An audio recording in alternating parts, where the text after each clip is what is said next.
is about. There's something evolving. Whatever may come, the world keeps revolving. They say the next big thing is here, that the revolution's near. But to me it seems quite clear that it's all just a little bit of history repeating.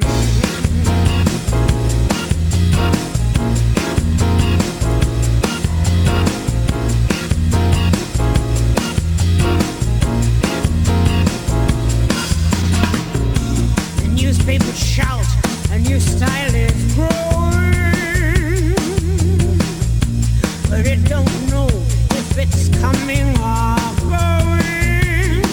There is fashion, there is fat. Some is good, some is bad. And the joke is rather sad that it's all just a little bit of history repeating.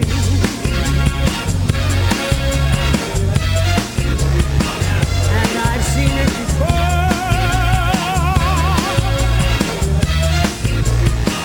And I'll see it again.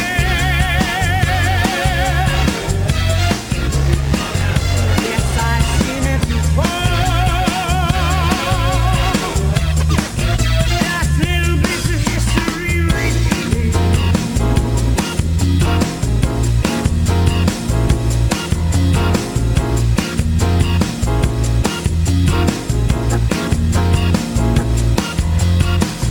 Some people will dance if they don't know who's singing. Why ask your head? It's your hips that are swinging. Life's for us to enjoy. Woman, man, girl and boy, feel the pain, feel the joy, and sidestep the little bits of history repeating.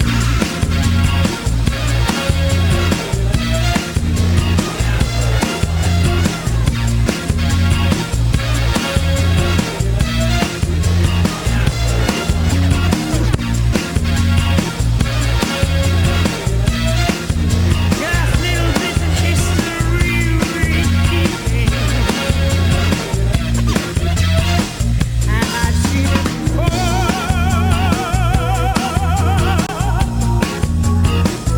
And I'll see it again. Yes, I've seen it before. Just little bits of history repeating.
I guess you wonder where I've been.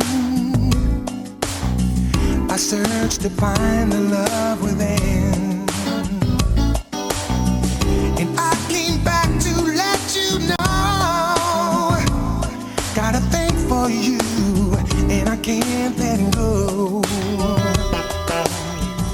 My friends wonder what is wrong with me, but I'm in a daze from your love, you see. And I came back to let you know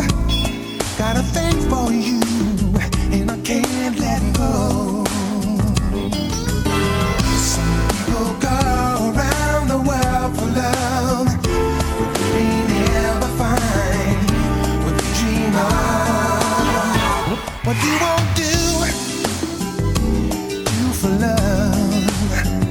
You tried everything, but you won't give up. In my world, only you make me do for love what I would not do. My friends wonder what is wrong with me, but I'm in a daze from your love, you see. And I came back to let you know, got a thing for you, and I can't let go. And though I only want the best, it's true, I can't believe the things I do for you. What you won't do for love. You tried everything, but you won't give up. In my world, only you make me do for love what I would not do. What you won't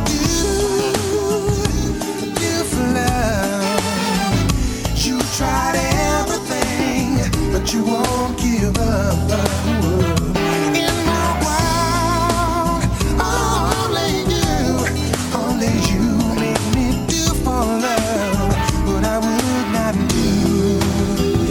Make me do for love what I would not do. Make me do for love.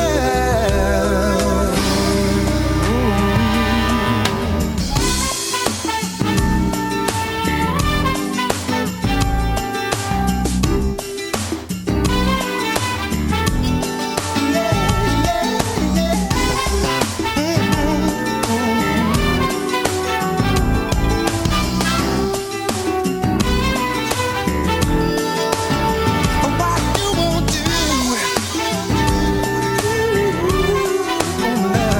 you tried everything, but you won't give up.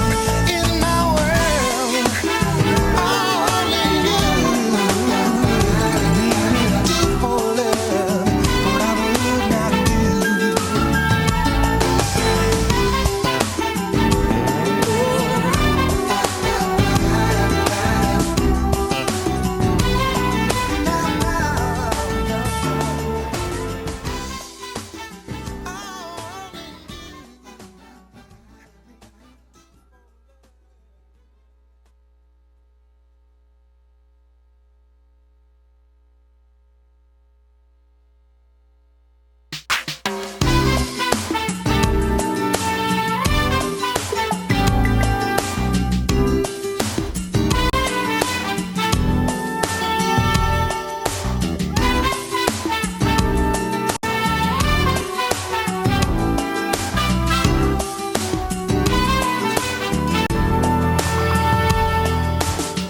I guess you wonder where I've been.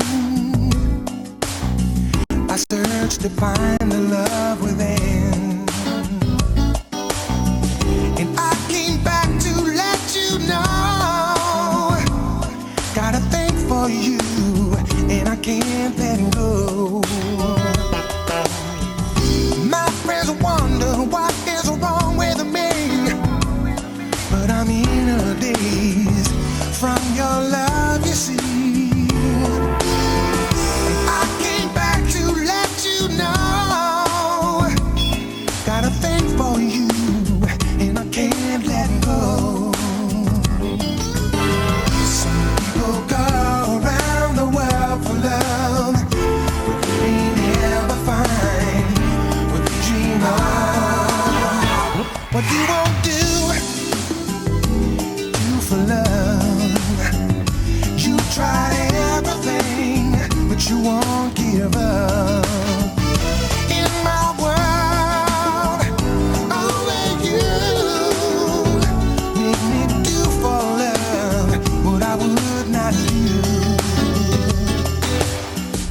My friends wonder what is wrong with me, but I'm in a daze from your love, you see. And I came back to let you know, got a thing for you, and I can't let go. And though I only want the best, it's true. I can't believe the things.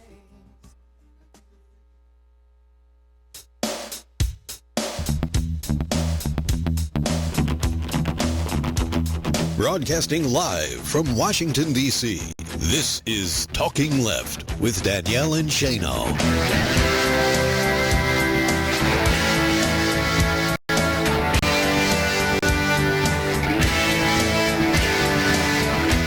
Good morning, everybody, and welcome to Talking Left, your weekly proudly progressive talk show and your alternative to Sunday morning corporate news. And this is the 100%,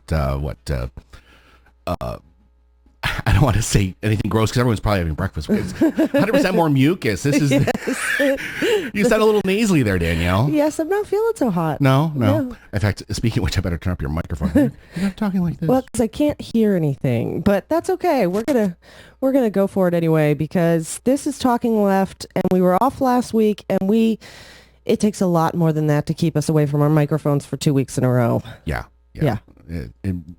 What's the word when you cordon off people because they're ill? Quarantine? Yes, this is the quarantine version. We had to kick all the writers and the production staff out, so it's just you and me this week. We have writers and production staff? Yeah. Really? So for once, it's just you and me doing the show this morning. Oh, okay. It's only us. What do you think? As compared to, yes. Anyhow, thank you wherever you are checking us out, SoFlo Radio, We Act Radio, or hanging out in the chat room with us over at talkingleft.com. And if you're not there, you should go because there's already really cool people in there that you would love to hang out with. I know. Yes. Seriously. What we should do is we should go to the chat room and they should do the show. Exactly, because they're way cooler than us. Smarter. We have a great show in store for you guys coming up. Lou Calgiovanni, I said his name right. All right. We're off to a good start. Brad Friedman of the Brad blog. Oh, Lou is from Ruthless Politics and the amazing Facebook page, We Survived Bush, You Can Survive Obama. Sue Wilson of newamerica.net and SueWilsonReports.com. She's talking about putting the public back into the public broadcasting. And Alan Grayson. Yeah. Congressman with guts. No kidding. I'm very excited. It's a big show. It is a very big show. Huge. Yes. As usual, though, we'll do our best to not screw it up. We will. Yes. We're just along for the ride. Yes, and everybody is very glad that we are tucked away in our nice live home studio here in Washington, D.C., instead of on air, it's got a biohazard sign on it. Yes, away from anyone who can get sneezed on or coughed on or any of that fun stuff. Woohoo! Yay! But as usual, you are an absolute champ. I'm trying. You're doing great. We like to start off with the news that you may have missed or that we think needs to be talked about a bit more. And there is so much going on, and we missed last week, so I know we won't get to all of it, but we're going to do our best. And I wanted to start with something that I can't believe so much of the major media isn't talking about. Fukushima. Yeah, really. It's kind of major. What's going on? Yeah. Starting this past Friday, if everything, we're still here. Yeah, we're still here. Still here. Starting this past Friday, TEPCO began removing the damaged, corroded fuel rods out of reactor 4. That's the reactor that had sustained the most amount of damage in the 2011 tsunami and earthquake. Mm-hmm. And the pool that they are stored in is roughly 100 feet in the air. So they need to move this so that another earthquake or another storm doesn't bring this. I had not seen pictures of this. How is a pool 100 feet in the air? I don't know. I really am trying to figure this out. Is it on stilts? And whose brilliant idea was that? Well, maybe it was closest to the reactor that way. Okay. I don't know. But essentially, there's so much radioactive material in this pool that it contains 15,000 times more radioactive material than Hiroshima. Mm-hmm. That's a lot of damage. If something was to go wrong during this process, it puts billions of people at risk. Billions with a B. And the major media isn't only not covering it, but CNN took time to what do a was big that? expose about how nuclear is great and that we should all be switching over to nuclear energy. I wonder if energy producers Are invested advertise in on CNN. Could be. But anyhow, Fukushima is starting this process. It's going to take them some time to move these fuel rods. So they they're are very moving them. large. They're like, it's like pulling cigarettes out of a pack of cigarettes. You know, Yeah. they're all snugly in there, and there's little pellets, these radioactive pellets, and they're damaged. So pulling them out, it's like pulling out crooked ones. Right. And so this is very a dangerous process. It's usually done by computer. Right. You know, it's you know, and computers can be very exact about this, but because of the situation, because of the physics of it, because of the damage, it has to be done by people Right. very carefully. And let's hope that the people moving these fuel rods are not the same people doing the cleanup effort. Granted, we hope that they... Let's hope they lay off the caffeine. Yeah. I mean, not to make light of it, but seriously, you know, minor little types of things like that. That, you know, this is a scary thing, but you know, we don't want to scare anybody, Well, and we don't want to downplay nuclear. but in addition, the people who are doing the cleanup are a lot of untrained, unskilled workers who essentially they are being sold into this new, really disgusting form of slavery to conduct cleanup efforts. So let's, hope that something is done to prevent these people from dying from radiation exposure, and somebody steps in and intervenes just for their benefit in and of itself. But let's hope that these unskilled workers are not the ones moving 3/4 ton radioactive fuel rods and putting a lot of people It also at risk. concerns me that we're saying, let's hope that. We don't know. I wonder what. That when billions of lives could be on the line, we should be able to have more information than I wonder if. Right. And a lot of people said that the international community should Right. step in and say, And when you have this massive a mess up, I understand you want to circle the wagons, and especially if you're a corporation, a business like TEPCO, and your profits are at stake. I mean, look what BP does. Whenever there's a spill, they shut down the media. We don't know what's going on because they're protecting profits. right. But we have lives on the line here. We'd like some lives. information. Thank you very much. This is serious stuff. It is. And the international community should be coming together and putting all of our resources, all of our biggest, brightest brains together on how we do this safely and put, reduce the risk as much as possible. It's still going to be dangerous no matter what you do. And they can't leave these fuel rods where they are because of the potential of another earthquake or another storm. They've been hit with additional earthquakes and typhoons. And I mean, they need to do this, but it's very dangerous. And the best way to reduce the risk in the future? No nuclear. There we go. Hey, nobody Despite ever what got hurt from a CNN said. solar spill. You might get a bonked on the sunburn. head, or you might mess up your thumb when you're installing your solar panels. Right.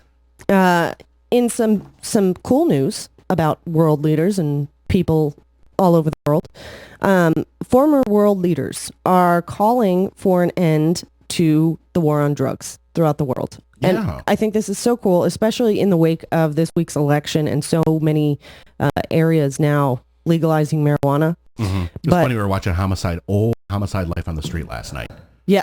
And did you catch that? No. Munch went off on hemp and how George Washington and Thomas Jefferson all grew marijuana and hemp, and the Declaration of Independence is written on hemp paper. It was a funny little diatribe from the 90s, I think it was. In addition to marijuana, Kofi Annan and Fernando Henrique Cardoso, the former Secretary General of the United Nations, Kofi Annan, and the former President of Brazil.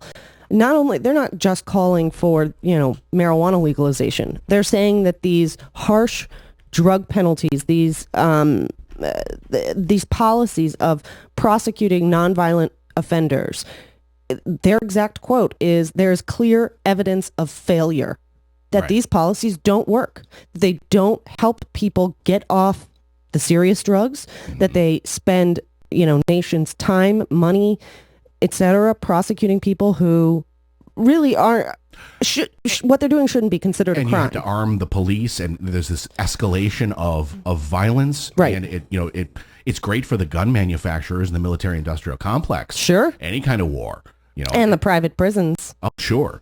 But, take the profit motive out there and put a people motive in, and you'd end the war on drugs immediately. Right. The people motive, not the profit motive. Yeah, they are putting their money where their mouth is, so to speak. They're not just talking about it and saying this is what we should do, this is what we need to do. Annan and Cardoso have actually marked a special session of the next United Nations General Assembly to specifically discuss drug policy reform throughout the world.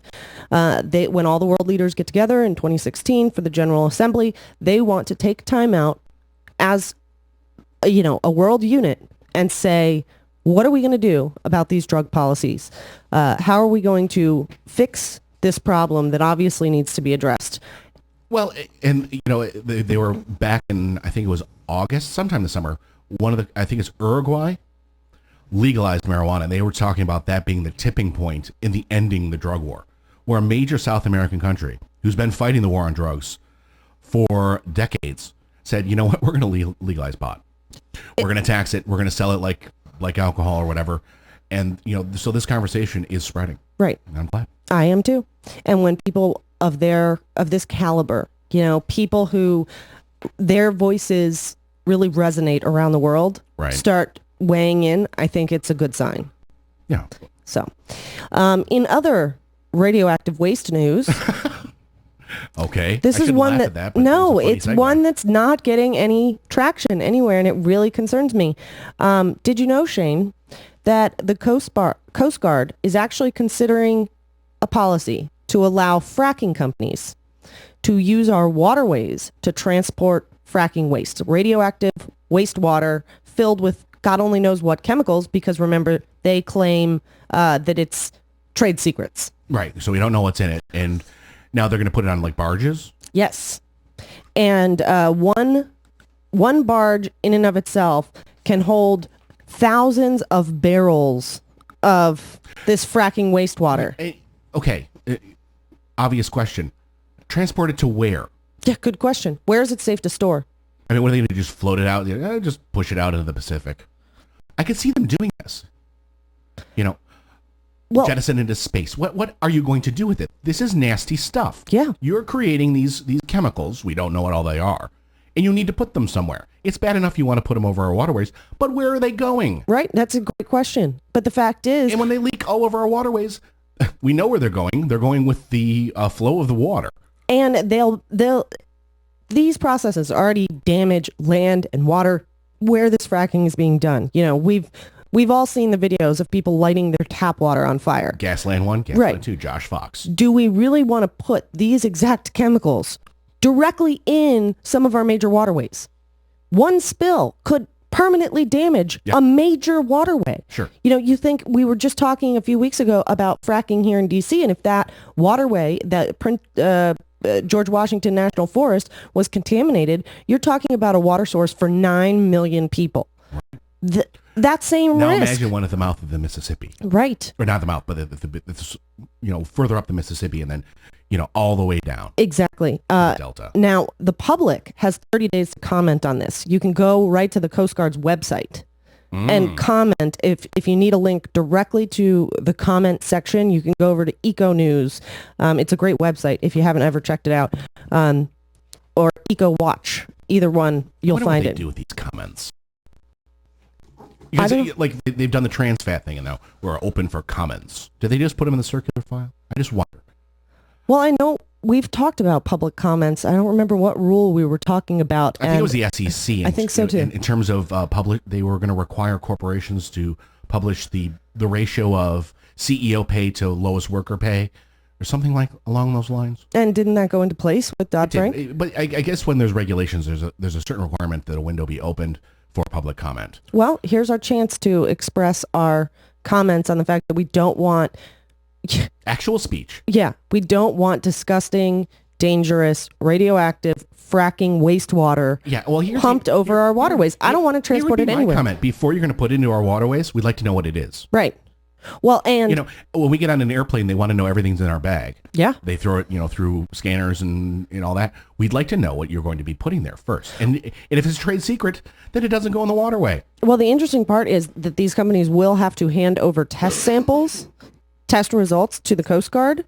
Uh-huh. But environmentalist groups are saying, Yeah, so what? They've already been protected with these proprietary information clauses, this trade secret information. So anytime the Coast Guard questions it, aren't they just going to pull the same thing and say, oh, don't worry about that. That's our trade secret, and we can't tell you what's in that fracking water because our competitors might steal it from us. I would imagine that a chemist could do a sludge test on it. You know, essentially pull it apart and see what it is. Theoretically, but why should our tax dollars... I agree. Why don't you just give us a list? Thank you very much. Right.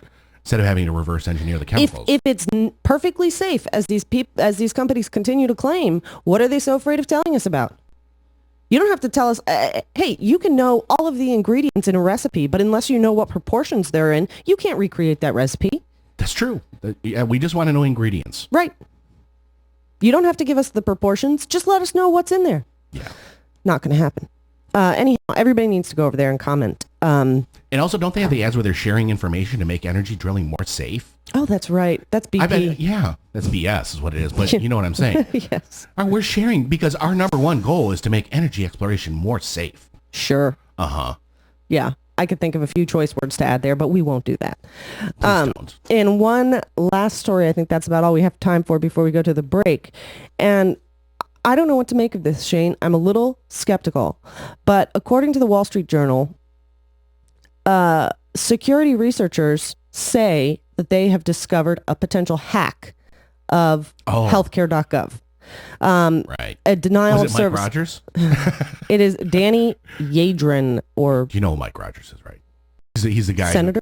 No, he's a congressman from Michigan. He's all up in arms. Oh no, everyone's gonna know they can hack in and get all your medical secrets. Actually, the funny part about that, What? Mike Rogers Oh no. says that because they've uncovered this hack, we should pull the whole website off. Oh, yeah. We should pull it all offline until a security review has You know been what? conducted. There was a typo in the third sentence, so we should need to tear down the entire site. Right. That's what makes They me used skeptical a about it. semicolon instead of a colon. We need to scrap the whole thing. Yeah. Essentially, these people are saying they found a denial of service attack. For anybody who doesn't understand what a denial of service attack is, the easiest way to explain it would be creating a program that tries to log in so many times that it overwhelms the server and nobody else can access the site. Now, this group, ArborNet, is not saying that this is the reason for the healthcare site's problems. There are other issues, obviously, that's talked about. The government is working on it. The administration is trying to fix it. But it could play a potential role in why people couldn't access the website. However, it's published on the Wall Street Journal. And Mike Rogers was the first one out of the gate to say, oh, we need to tear down the site. Of course. So until this is verified by another technology company, I'm a little skeptical about whether we should believe it or whether it's a convenient excuse. That's why I said, did Mike Rogers do it? Because he's the hair on fire. We need to spy on everyone. And he was the one saying that this is going to violate HIPAA. You know, even though you're only putting your name and your address.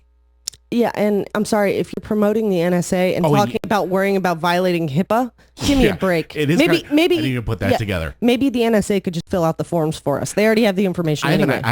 Seriously, I have an idea. What if the NSA got hacked? Oh, wait, it has. So shouldn't we just tear down the NSA? We'd have to tear down the whole internet based on that logic. And there's only one person who knows how to do that. It's the guy who created it. I'm sorry, I'm not going to go there. Sorry.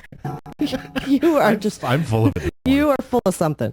Anyhow, we do have to run to a break. We're coming back in just a few minutes with Brad Friedman of the Brad Blog to talk more about this week's elections and some problems you might not have heard about. So you're listening to Talking Left with me, Danielle and Shano, and we'll be back with more, so stick around.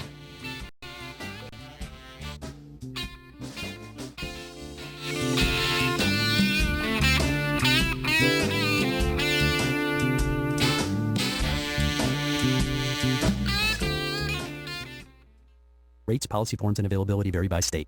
Why spend more than you have to on your life insurance? Our free service can save you a fortune on your life insurance in just one short phone call. I'm Byron Udell, founder of AccuQuote. At AccuQuote, we monitor hundreds of top-rated life insurance products to find you the lowest prices. For example, a healthy 40-year-old can protect his family with $500,000 of 10-year level term for less than $21 a month. Rates for women are even lower. We even have term life policies that guarantee your money back even if you don't die. AccuQuote makes it easy to find the best values. Just call 800-654-2071. Since 1986, we've helped hundreds of thousands of people save a fortune on their life insurance. How much can you save? Just call AccuQuote at 800-654-2071. Call now for your free quote. 800-654-2071. That's 800-654-2071. With your Working Virginia update, I'm Doug Cunningham. As it looks for new ways to grow and to overcome the hurdles for workers who want to be in unions, AFL-CIO President Rich Trumka says that the key is effectively pursuing an agenda of shared prosperity for all American workers. In order for workers to succeed, in order for workers to have a voice, they have to have a voice at the workplace, they have to have a voice in the economy, they have to have a voice in American politics. We're trying to do all three of those things. We're trying to create an environment where those workers that really want to have a union can have a union. We're trying to create an environment where we join together with our progressive friends to create an economy that doesn't just work for the top 1%, but works for all workers. We call it shared prosperity. Working Virginia update produced by Workers Independent News. I'm Doug Cunningham. This update made possible by the Office and Professional Employees International Union, ensuring fair treatment, fair wages, and benefits for thousands of working Virginians. Online at opeiu.org. Hey, Bob, how's business? Is the new website helping? Not good. I can't figure out how to get the website finished. How did you do it? Easy. I called Web.com. They built my website for free. Wow, free? Really? Web.com? Yep, and in just 7 days. Then they promoted it on all the search engines. Like Google, Yahoo, and Bing? Exactly. And Web.com has helped grow my business so much, I had to bring on new staff. Hey, if Web.com did it for you, they're perfect for me.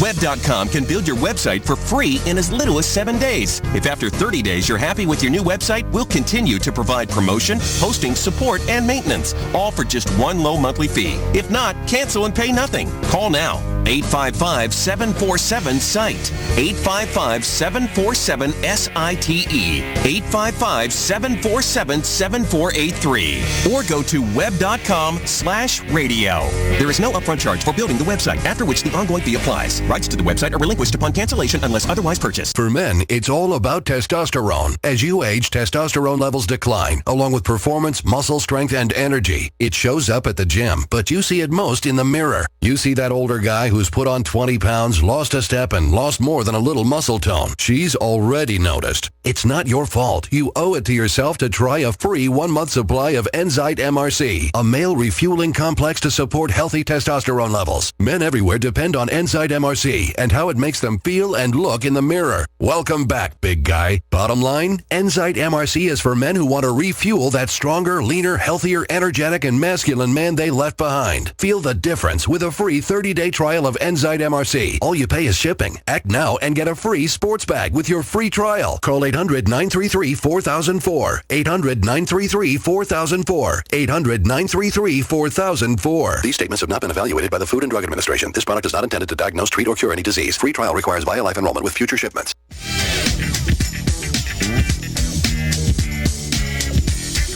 You're listening to Talking Left with Danielle and Shano. Welcome back to Talking Left with me, Danielle and Shano. Hope everybody out there's having a great morning.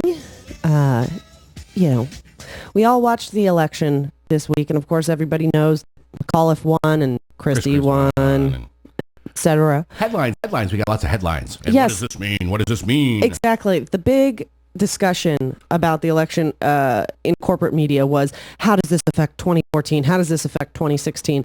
But there were a lot of... Only looking at 2 races. They barely mentioned the mayor's race in New York City. Right. Which was big news, especially considering the turnout. By, 20 points. Well, did you know that de Blasio won by 50? Yeah.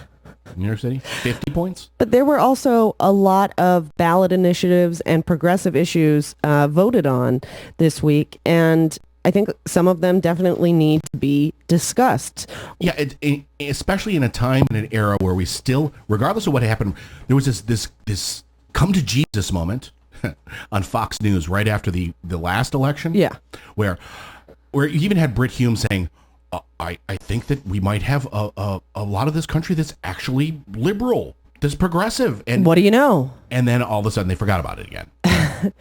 Well, and they're back to bunker down, and we're just going to appeal to the old white dude vote. And But then we have elections like this where we have outcomes like this. Right, where those progressives were not outspent by corporate money.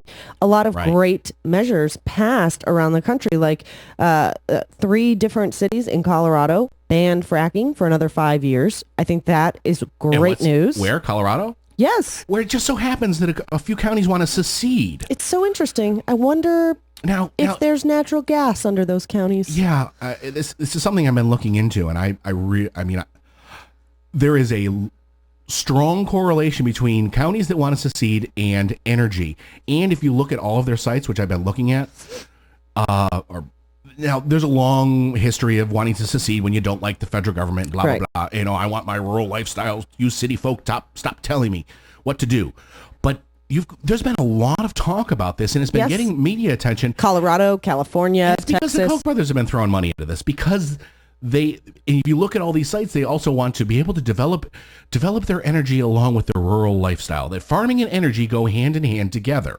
Essentially, there's natural gas under a lot of those counties, and they happen to be connected to states that have strict fracking regulations. Now, California. And California, Northern California. Yeah. What do those have in common?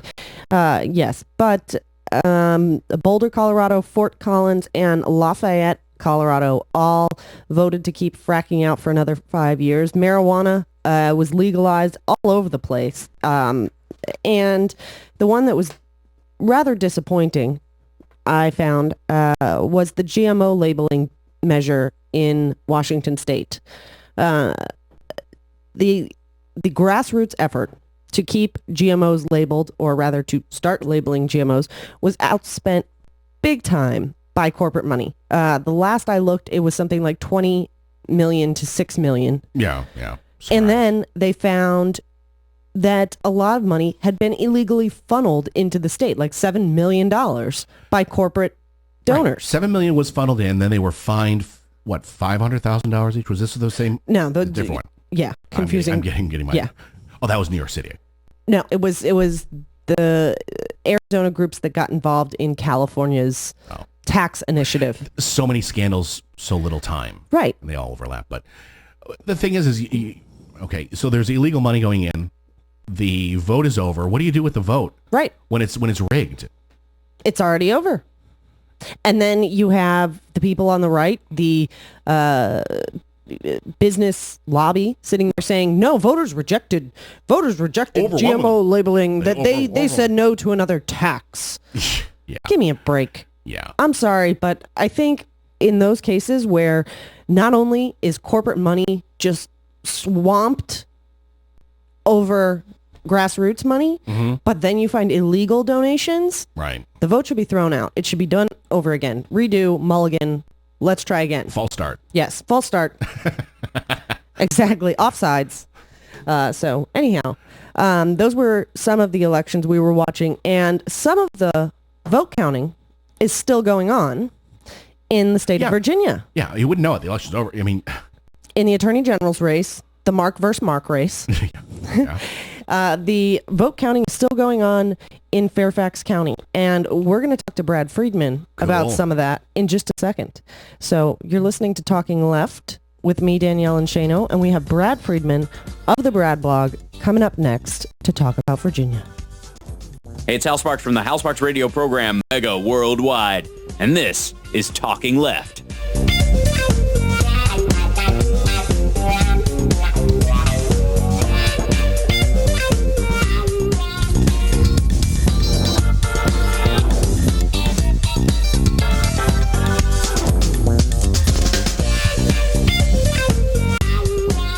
Many Congress critters like to rise up on their hind legs and bellow that they're tough on crime. But they all seem to suffer from a genetic defect known as upper-class crime exceptionitis. One symptom of UCCE is that lawmakers who take a hard line against common bank robbers suddenly go flaccidly soft when it's the bankers doing the robbing. We're presently witnessing an epidemic of UCCE in Washington's coddling of Wall Street's fraudmeisters. Hardly a month goes by without one or more of these royal bankers conceding that they've been systematically stealing people's homes, defrauding their own customers, doing illegal trades, laundering drug money, and so forth. However, not a single one of them has been prosecuted, much less put in the pokey. More bewildering, none have been sacked. They still rule their Wall Street roosts and live in palatial luxury. Prosecutors say there's little they can do, for lawmakers effectively legalize their crimes. So, does no one have a cure for this gross injustice? Well, there is one person our legislators might consult: Pope Francis. He's been in office for only 6 months, but he's already launched a cleanup of the corrupt Vatican Bank and has proclaimed by word and deed that the moral standard for church officials, from bishops to bankers, is to be humility, modest living, and service, especially to the poor.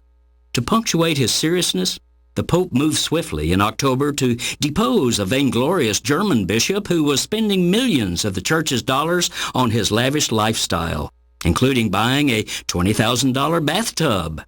Bishops, Francis said forcefully, should not live like princes.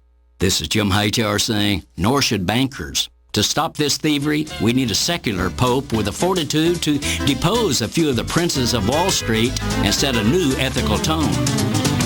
If you like these feisty pops of populism that Hightower zings out on the airwaves, check out the Hightower Lowdown.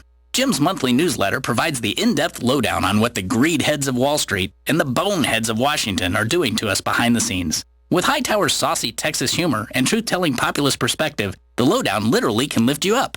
And get this, you can have the lowdown delivered to your mailbox or email each month for only $15 a year. Yes, 12 issues, only $15. Check it out, hightowerlowdown.org. You're listening to WIN, Workers Independent News, a production of Diversified Media Enterprises. I'm Doug Cunningham. As voters in SeaTac, Washington headed to the polls to decide whether or not to raise the minimum wage for airport workers to $15 an hour, the UC Berkeley Labor Center is out with a new report on airport jobs. Miranda Dietz is one of the authors of the report. Our study was looking at airport workers across the country and found two major trends. One was the increase in outsourcing, so workers going from working directly for an airline to working for a third-party contractor. And the other was a pretty intense decline in the wages for these workers, particularly the airport operations folks. We saw a 10% decline in real wages, so that's adjusted for inflation, over the last decade. And looking at some particular occupations, we saw even more dramatic decreases. Like the 45% drop in wages for airport baggage handlers. Several cities around the country, including Los Angeles and San Francisco, have raised the minimum wage for airport workers. The UC Berkeley Labor Center says they can trace these lowered wages for airport workers to the deregulation of the airline industry in the 70s. Apple has been talking a great deal over the last year about bringing some manufacturing jobs back to the U.S. Now there's more detail. Jesse Russell has more on the story. Until now, the company hadn't specified where those jobs would be and how many would be hired. In a statement released Monday, GT Advanced Technologies said it had reached an agreement with Apple to create materials at a new plant in Mesa, Arizona. In an interview with Businessweek, Apple said jobs would include 2,000 construction, manufacturing, and engineering positions. The company added that the facility will run on 100% renewable energy. While it hasn't been officially announced, it's believed that a recent hiring push of 1,700 employees by Flextronics America in Austin, Texas, is due to that company being contracted by Apple to build the next generation of Mac Pro. Apple has pledged to build that computer exclusively in the United States. Workers Independent News is brought to you with support from union-owned and represented Bank of Labor, member FDIC, equal opportunity lender. The Bank of Labor is the bank of choice for unions and their members. Now you can do business with a bank that shares labor values. More info online at bankoflabor.com. For a dozen years, Workers Independent News has been the only national daily newscast focused on workers and their unions. November 15th, that could all end unless we get enough funds coming in before then to sustain this newscast. Go to laborradio.org and hit the donate button right now to help support Workers Independent News. That's laborradio.org and hit the donate button to give what you can afford. Emergency fundraising appeals, including appeals to underwriters, are ongoing to make sure this newscast does not go away November 15th, but listener support is absolutely vital. laborradio.org and hit the donate button. You've been listening to WIN, Workers Independent News. For more information, visit laborradio.org. How to be a great dad in 15 seconds. Bike ride, go fish, walk in the park, phone call, milkshake, play catch, picnic, fly a kite, tell jokes, laugh, talk, read a story, tell a story, bumper car, swing set, bowling, pillow fight, cut loose, stay tight. Whew. because the smallest moments can have the biggest impact on a child's life. Take time to be a dad today. Call 877-4DAD-411 or visit fatherhood.gov. Brought to you by the U.S. Department of Health and Human Services and the Ad Council.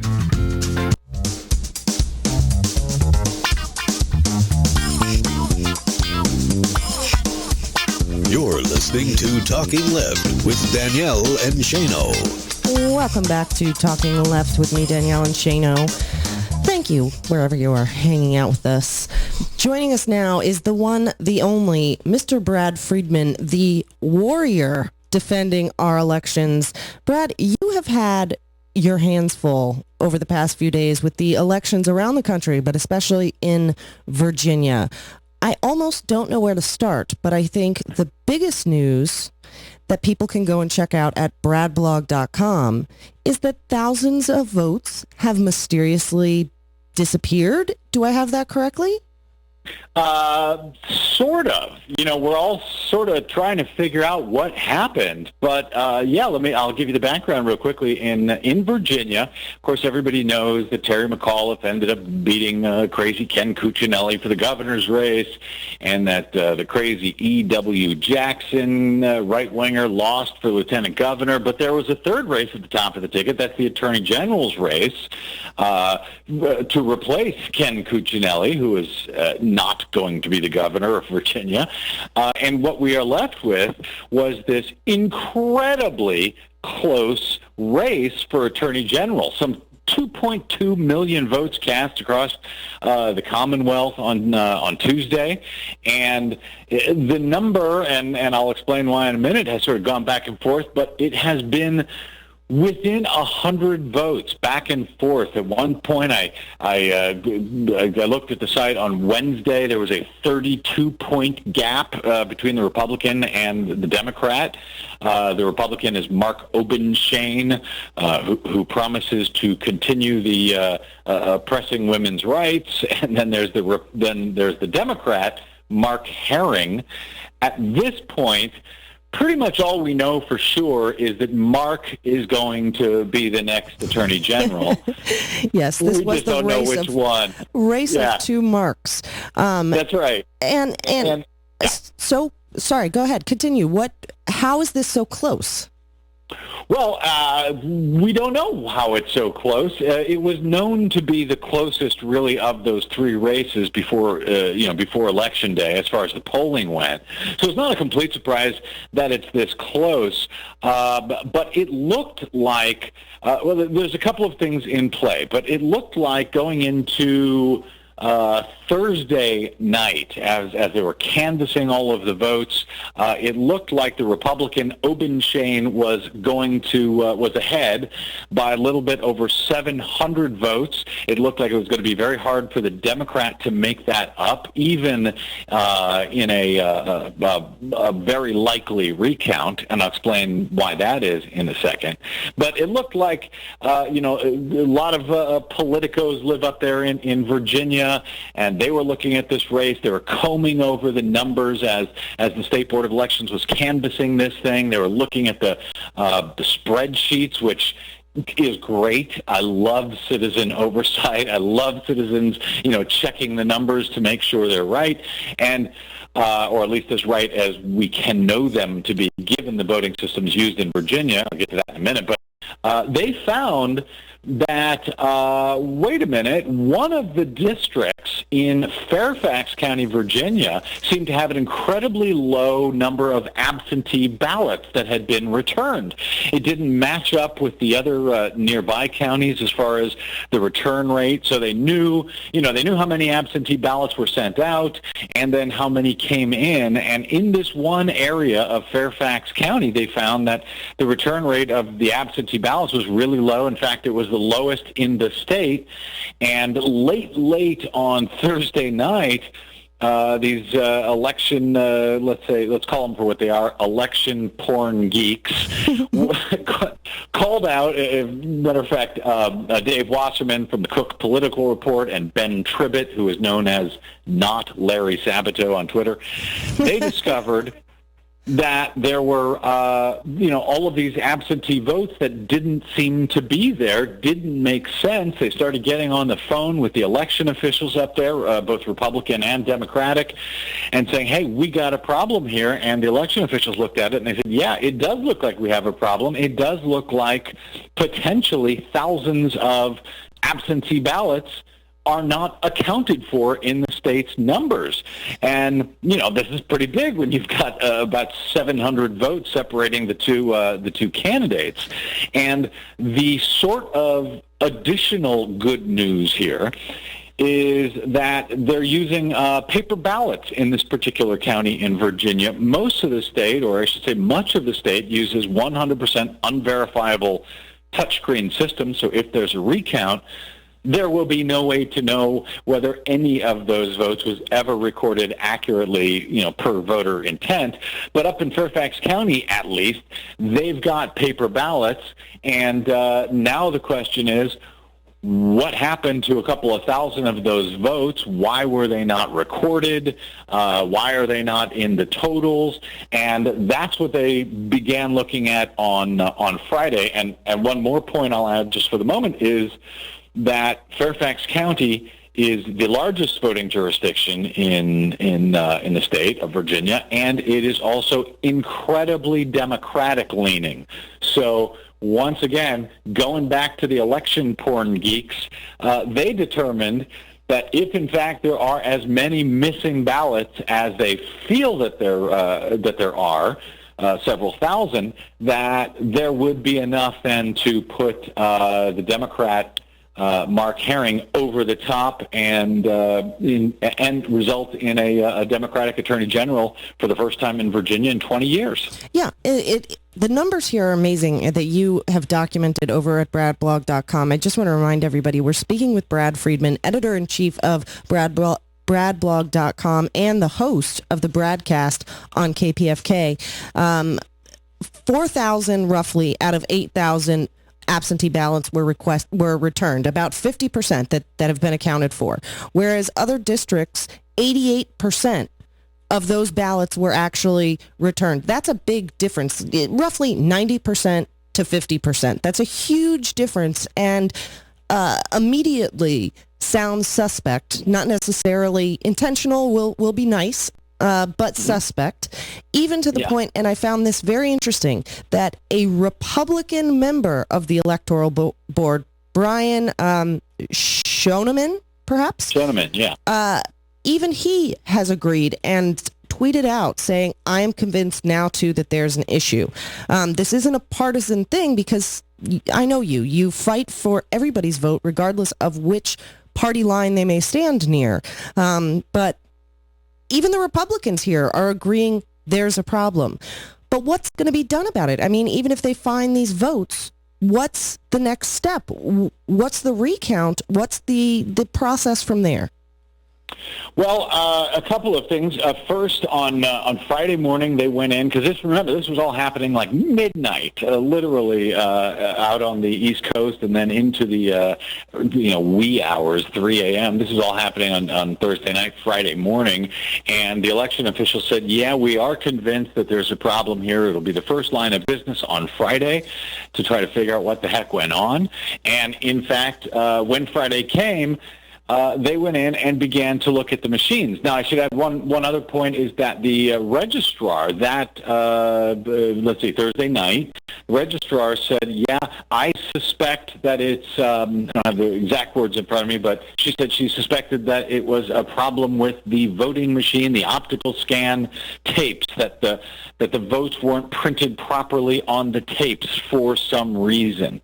And she didn't have a reason. But I have offered a potential reason for this because we saw something like this happen a couple of years ago out in Humboldt County, California in 2008. It was discovered once again, thanks to citizen oversight, it was discovered that the Diebold optical scan system, and that's what they use out in Fairfax County, is a paper ballot system, optically scanned.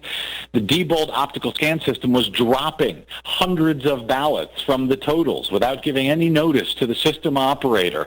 And the Secretary of State of California out here did an investigation. Diebold admitted that there's this bug in various versions of their software, and that in every version of their software, the log files that show how many ballots have been scanned and so forth can simply be deleted, again, without any notice to the system administrator. Wow. All pointing us to the fact that, okay, you got paper ballots, that's great. You want to run them through an optical scan machine because you think it's faster.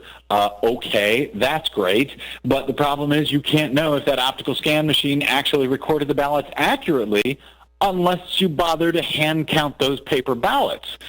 And, which sort of begs the question, well, why are we using the OpScan systems in the first place? So, there's questions about, is that what went wrong with these machines? Now, they went in on Friday, and they started looking at this, and the explanation we have right now as I'm talking to you, and that could change over the weekend because this is going to continue throughout the weekend, but the explanation that we have is that they started to scan the absentee ballots in this one particular district, and one of the machines broke down. That's all we know about it. They scanned, I think it was 728 absentee ballots. The machine broke down, so they took the memory card out of that machine, the memory card that records the results as they're scanning. They put that memory card in another machine, and then they scanned the rest of the ballots, but for some reason or another, instead of getting the full 2,000 or whatever it was that they were scanning, instead of getting that into the totals, they put the 728 ballots into the totals. At least that's the best that I've been able to make sense of what's going on so far. The election board will be meeting over the weekend to figure out what actually happened and how it will officially change the numbers in this race, and whether the Democrat will now all of a sudden come out on top. It looks like there will be enough numbers in Fairfax County to put the Democrat over the top, except another problem was discovered today in another district, this one a Republican-leading district. How convenient. And again, unexplained problem with the optical scan system has resulted in the Republican gaining about 500 votes. So now the best guess from the election porn geeks is that this thing could come down to single digits and almost certainly a recount across the state of Virginia, which ain't going to do much difference in the touchscreen counties, but in the paper ballot counties, they have a chance, of figuring out how people really wanted to vote, except that Virginia law, as it's written now, requires a recount to be done by running the same paper ballots through the same optical scan machines. That was going to be my next question. Looking at your article here, which this is just astonishing to me, that Virginia law says that any computer retally of votes must, or any votes that were originally tallied on a computer must be retallied on a computer. Now, they have optical scanners in Florida, the exact machines that you're talking about, and they're not quick. It takes a few moments to process several pages of that ballot through this optical scanner. So this isn't a time-saving effort. I can't imagine that this is faster than simply counting the votes. I mean, is this simply a giveaway to Diebold, to these e-voting machine manufacturers? Why would this law even be on the books? Actually, I think it comes from the 2000. It's more fallout from the 2000 election, the Bush v. Gore election, and after that race, Chads. Well, yeah, exactly. And after that race, and after they were pretending that Democrats were somehow, stuffing the ballot box, or were, not counting with the right standards, or were using different standards in county to county, you saw a big move by Republicans, and you guys were dealing with this down in Florida for a while, and actually still are, where they said, okay, if a ballot has been op-scanned in the original count, it must be op-scanned in the recount as well, rather than hand-counted, because, you know, they would pretend that, oh, we don't want people touching those votes and changing them and, you know, whatever they were pretending was going on. In fact, what it means is that if the machines were either rigged or if the machines just failed, they'll fail again when you run a recount. Right. So it's insane. And they do have a way out. They can go to a judge and make the case that we should do a hand count, but nobody knows at this point if that's going to happen. It's really amazing. And that is not the only election troubles going on after this week's vote. We're going to get to another story, or actually a couple of them, in just a moment with more Brad Friedman. Brad, hopefully you can stick around with us for a few moments. Happy to. All right. We will be back with more Brad Friedman of the Brad Blog and the Bradcast. You're listening to Talking Left with me, Danielle and Shano, and we'll be back with more. Everyone expected just a piece of fluff, but we wanted to do something important. You know, issue stuff. It's Talking Left with Danielle and Shano.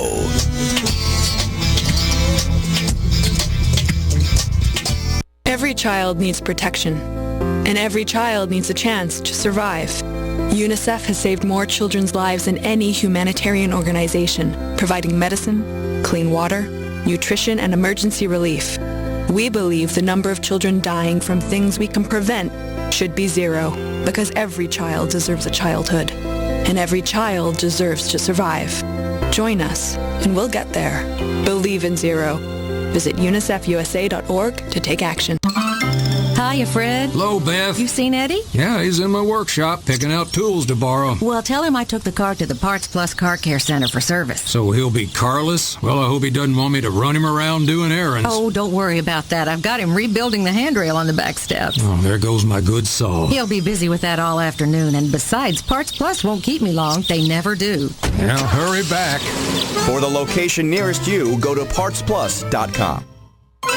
Jay Farner here with Quicken Loans. Here are two simple words that should make you reconsider waiting to buy a home. Buying power. Let's say you can afford a monthly mortgage payment, including principal and interest, of around $1,350. With today's rate on a 30-year fixed mortgage of 4.25%, APR 4.5%, that payment could support a $275,000 mortgage. But if you wait and rates tick up to around 6%, that same $1,350 mortgage payment, including principal and interest, may only be able to support a $225,000 mortgage. That's $50,000 worth of home that you're missing out on by waiting. That's buying power. And for 3 years now, J.D. Power & Associates has ranked Quicken Loans highest in the nation in customer satisfaction for primary mortgage origination. If Quicken 100 Quicken, or go to quickenloans.com and maximize your buying power. For J.D. Power & Associates award info, visit jdpower.com. Payment example excludes taxes and insurance calls. For cost information, equal housing lender license in all 50 states, NMLS number 3030. Yeah, I know. Can you believe it? Okay, well, we need to get this thing started. Okay, everybody, my name is Alan Smith, and you probably heard my amazing story on how I lost 51 pounds and 6 inches without even really trying. Well, I'm the creator of the Bystrictin weight control system. No, this is not another diet pill or anything you've ever tried before. Bystrictin is an all-natural alternative to bariatric surgery. Just drink our liquid complex, and it's going to expand in your stomach over 50 times in size, forcing you to eat 70% less food without surgery or ever feeling hungry. In fact, you literally can't eat for 5 to 6 hours, so you can lose weight from day one safely and naturally. And if you call in the next 15 minutes, I'm going to let you try Bystrictin completely risk-free, so you either lose or you don't pay a dime. A special limited offer, so you got to call now. 525-0760. That's 1-800-525-0760. 1-800-525-0760. Are you putting your money into an IRA, pension, or 401k? Then I hope you're prepared to lose 30, 40, 50% or more of your retirement savings. Because it's not a question of if the market crashes again. It's a question of when. It's going to happen. Did you know there is a way you can protect and grow your wealth safely and predictably every single year? The people using this approach didn't lose a penny when the market crashed in 2000 or 2008, and they won't lose a penny in the next crash. In fact, their money will continue to grow safely year in and year out, even when stocks, real estate, and other investments tumble. A free report detailing this savings program is now available. This free report shows how you can get guaranteed growth, safety, and wealth-building power without risking your retirement in the Wall Street casino. This is the best way to have a 100% secure retirement. It far outperforms any IRA or 401k. To get this free report, visit bankonyourself.com. That's bankonyourself.com. Bankonyourself.com.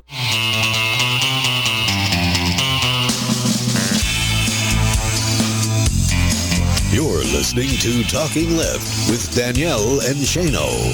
Welcome back to Talking Left with me, Danielle and Shano. We are still joined by the one and only Brad Friedman of the Brad blog. And Brad, I wanted to ask you about this other story you put up over at Brad blog, which was actually posted before the one we just talked about.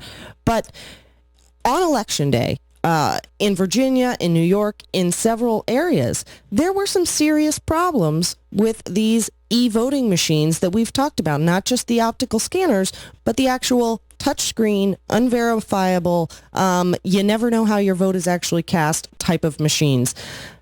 Tell us about the issues that you saw and you heard about. Yeah, well, and a couple of these do affect the Virginia race, or they should. The one we were just talking about, the unbelievably close race. We had reports during the day in Virginia of votes, and we've heard this election after election after election, but we continue to use the same crappy machines. But we had reports of vote flipping on the touchscreen machines in Virginia, people trying to vote, in this case, for the Democrat and seeing marked as a Republican on the over and over again. One of the people who complained was actually a former prosecutor, the lead prosecutor at Gitmo, of all places. He said that he was trying to vote for the Democrat, Cuccinelli, and 4 different times the vote kept flipping. I'm sorry, the Democrat, McAuliffe.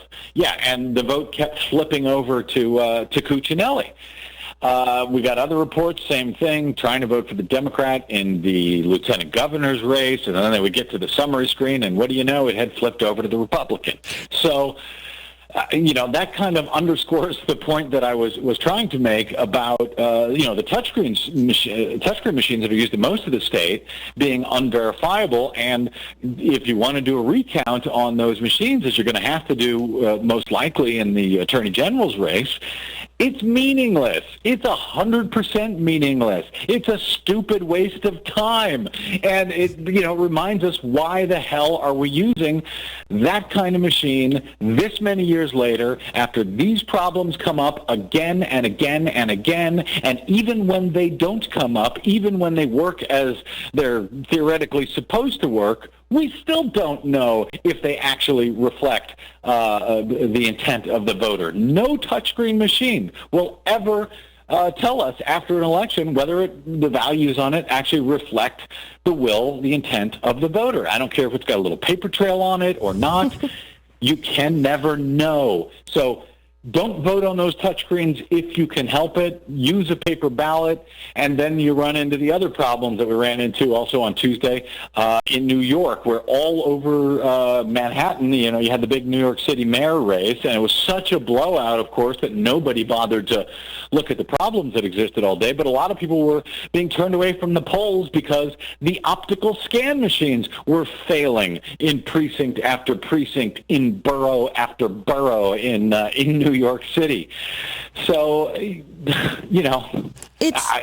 it's so frustrating because, as you said, this is election after election after election, and we hear not just, these concerning issues, but the same issues in election after election after election.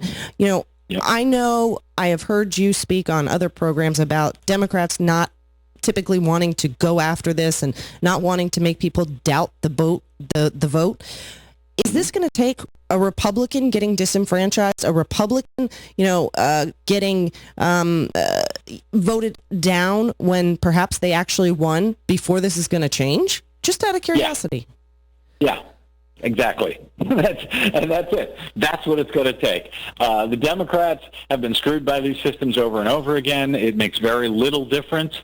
It's going to take Republicans getting really ticked off about it and, going to war to change the law to say we will never use a touchscreen voting machine again, or we will never use an optical scan machine again. We must have hand-counted paper ballots, otherwise evil Democrats will steal our elections. Yeah, that's what it will take, because when it's Democrats complaining about this, they're just slough them off. It's it's like the 60 Minutes Benghazi story. Oh yes. You remember the difference between Dan Rather, what happened with Dan Rather in 2004 when he was reporting a story that actually was accurate.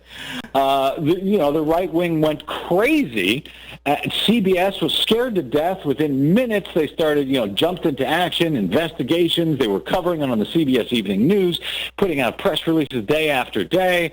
But on this other story, this Benghazi story, well, the complaints about it were coming from, lefties and liberals and Democrats. So we don't need to worry about them. We'll spend the next 2 weeks in complete denial and not even respond to these, damning charges that the guy at the central part of the story was a fraud. And now they finally, 2 weeks later, have admitted that's the case.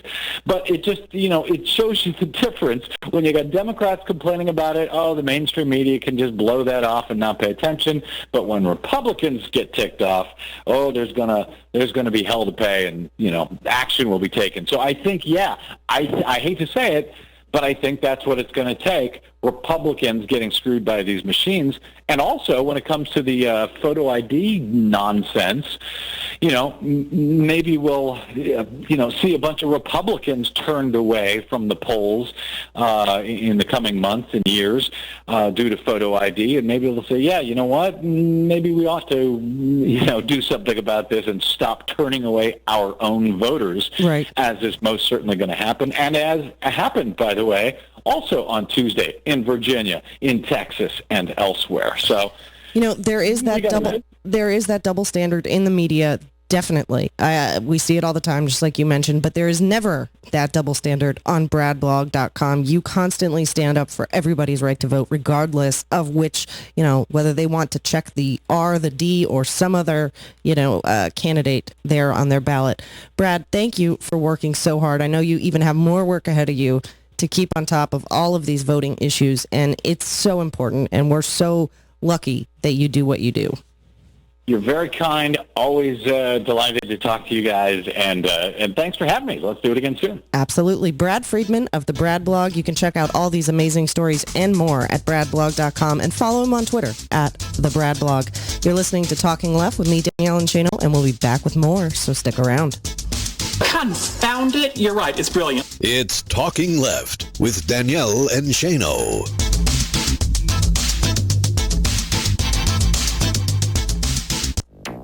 Remember the 5th of November. Okay, it's Tuesday, the 5th of November, 2013. Climate scientists go nuclear.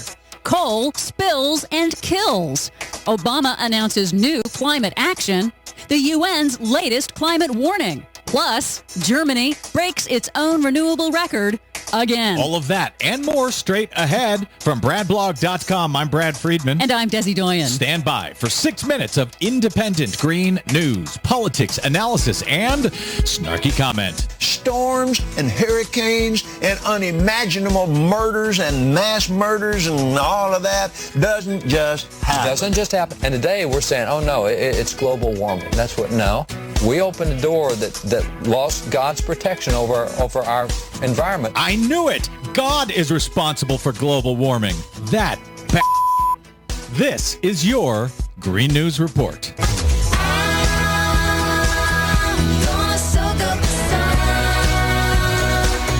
Okay, Desi Doyen, it is Election Day as we go to air today, and I know there's a bunch of important environmental-related issues on the ballot today. Oh, yes. Big corporate money at work across the country to defeat grassroots initiatives against fracking in Colorado, GMO labeling in Washington, and also an effort to prevent climate change deny Ken Cuccinelli from becoming governor in Virginia. We'll have results on those races, I suspect, later in the week. What do you have for us today? Well, another big environmental move from President Obama. Uh-oh. But is it a good one? Well, yeah. He took another big step to address climate change on Friday, just days after the Superstorm Sandy anniversary. He issued a new executive order that focuses solely on helping the nation adapt to the impacts of climate change. Among other things, the order directs federal agencies to focus on resilience and hardening the nation's infrastructure, and will help states and communities prepare and build for future impact with scientific data and funding. It's a big deal and part of his climate action plan announced in his landmark climate speech in June.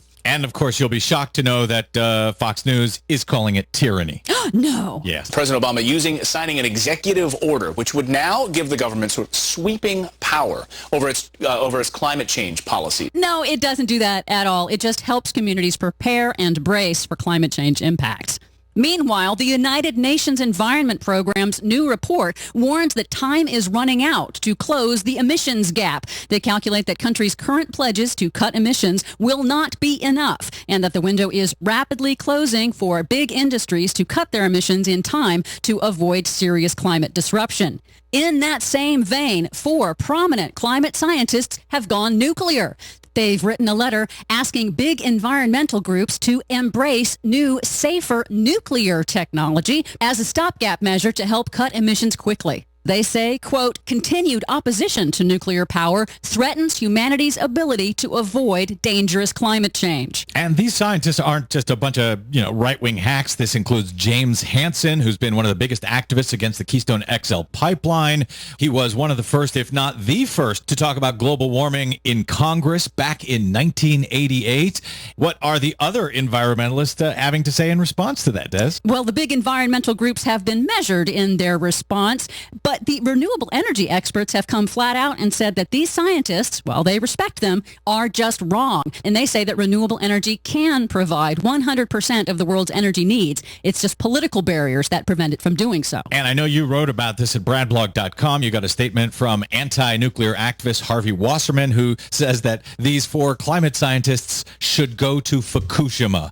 And they'll get all of their answers there about how good an idea it is to move to more nukes across the globe. Meanwhile, Alberta, Canada, already home to the tar sands mining deposits, is now home to a new coal ash waste spill. A coal ash waste impoundment failed, spilling an estimated 264 million gallons of coal ash waste slurry into tributaries of the Athabasca River. The mining company says that the slurry is not toxic, but Alberta's Environment Agency is testing the water. And at the same time this week, we had yet another coal mining death in this country, this one in Illinois. Ken Ward Jr. of Coal Tattoo reports that the death makes 4 coal mining deaths in Illinois this year, the most since 1990.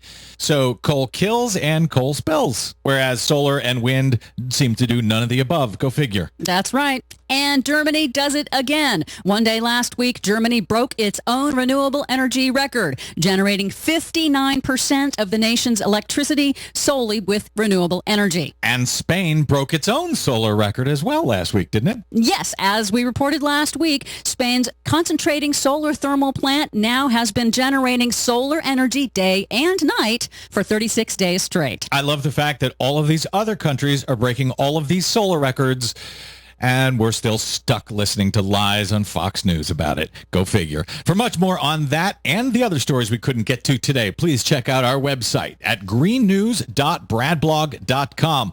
Also, remember, you can download us anytime via iTunes, Stitcher, or TuneIn Radio. You can find us and like us on the Facebook, and you can follow us 24/7 on the Twitters at Green News Report. From bradblog.com, I'm Brad Friedman. And I'm Desi Doyen. And this has been your Green News Report.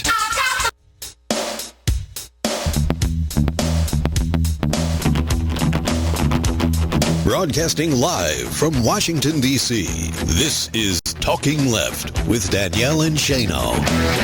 Welcome back to Talking Left with me, Danielle and Shano. Thank you wherever you're checking us out. So for radio, We Act Radio, or hanging out in the chat room with us over at TalkingLeft.com. Big thanks to Brad Friedman of the Brad blog. No kidding. Important stuff, and it just... Under the radar, not going to hear about it. We spoke to Brad on Friday because otherwise Brad would have to get up at about 6 in the morning. Well, to he'd join still us. be up. Yeah, he did from the guy night is before. a champion. I mean, we talk a lot about this during elections and around elections. Brad does it 365 days a year. Right. This is always important, and there's always something going on. And it isn't until these types of things happen, our hair go on fire, but he's fighting this fight every single day. Yeah, and that means at 3 in the morning. I think during elections, I don't think he sleeps at all.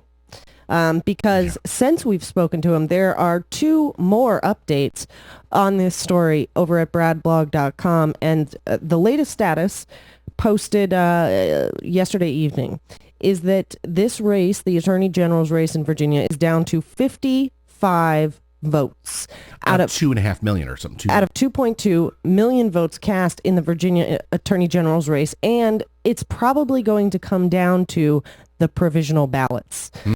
And it should definitely be noted that there were a lot more provisional ballots in Virginia this year because of new voting laws, because of their voter purge. People showed up to the polls. Right. They'd been, that we were part of that 70,000. I didn't know this. Oh, because you did it last minute trying to steal the election. 57,000 votes were voters were purged from the rolls, and they also instituted the voter ID requirement. Sure. So if people showed up and didn't, their address didn't match their voter registration card, et cetera, there were lots of reasons why they were forced to fill out a provisional ballot. They also played games with voting precincts, until all Republican tricks. Right. As many tricks as possible. So if you showed up to what you believed was your precinct and it had in fact changed without notifying you, you were also given a provisional ballot. So there are tons of provisional ballots in this case. Which will then have to be challenged. Oh, boy. And get this. They also changed the rules for who can defend or challenge a provisional ballot. Let me guess, it has to be the voter themselves. Right. So you have to take time out of your day. So if you have an hourly job or whatever, you've got to come in and fight your case. Otherwise, we're going to throw it out anyways. Well, previously, it could be argued by an attorney whether or not you were there. And attorneys for both sides would be present and argue why a provisional ballot should be accepted or challenged. Right. And that was considered sufficient. They have changed the rule to say that the voter must also be present, that they can't, that the attorney cannot just defend your provisional ballot even though you're not there. Now, do you think voters know when it is their specific provisional ballot is going to be brought in front of the election board? Anyone has even been in like a traffic court. Right. Where there's 60, 70, 100 tickets. Can you imagine provisional ballots when they've got a couple hundred? Oh, just show up at 9 a.m. and you might get out by 5, maybe. Maybe. This is what our democracy's come to. You have to come and state your case for your vote. Yeah. Right now, the race between Mark Obenshain and Mark Herring is down to 55 votes. Some argue that it's actually down to 15 votes. Brad was pretty close. He said single digits. Yeah, Brad is saying, somewhere in between. And there still is about 400 to 500 provisional ballots that need to be adjudicated in Fairfax County as of yesterday evening. This is just so frustrating. And I'm sorry, but I think it should be pointed out that the very person who made this situation as bad as it is was Cuccinelli, who was running for freaking governor. Right. And now, granted, it's the Secretary of State who oversees the actual, but Cuccinelli did have his hand in purging and, of course, defending laws and proposing laws, that voter ID laws, and this reminds me of that terrible Costner movie that they did after the 2000 election, where it came down to one voter in Florida. Remember that? It's just so frustrating, and all of this is going to happen. If it's down to single digits, or even at the margin it is now, it's likely headed to a quote-unquote recount. Which is just throwing it through machines again. It's just throwing it through. It's essentially walking up to the machines and pressing the same button that they pressed to begin with. Now, I don't know about you, Shane, but I don't trust that those machines were accurate to begin with, let alone that they haven't been fiddled with in the meantime I've got an idea. Why don't we do it like Welcome to Mooseport? I'm going to do all my movie references. We'll just flip a coin. Such a good movie. I mean, I'm of course I don't suggest doing that. The democracy should be on a flip of a coin, but it seems to be. Yes.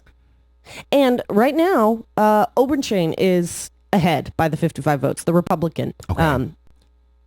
This just seems fishy to me. I wish Brad were here if we could ask him, is this going to come down to a judge again, or a set of judges?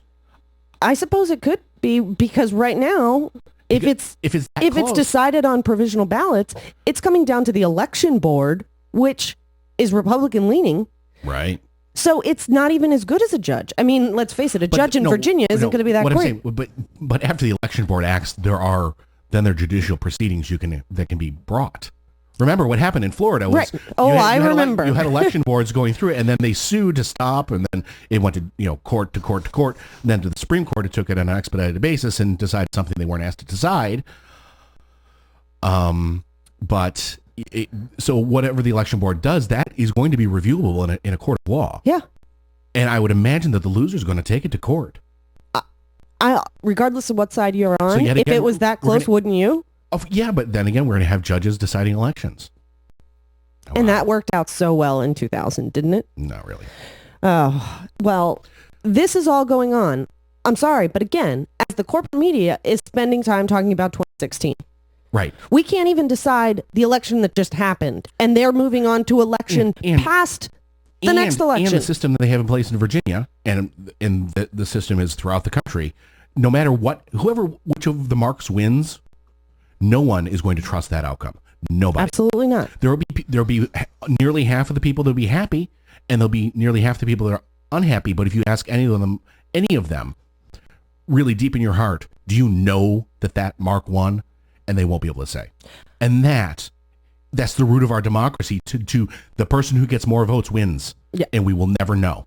And there's no way. Now we're just trying to figure out how the system is going to figure out and pick which winner it is. The vote did not pick the Attorney General in Virginia this time. Right. And I'm sorry, but this is totally partisan, and I don't care.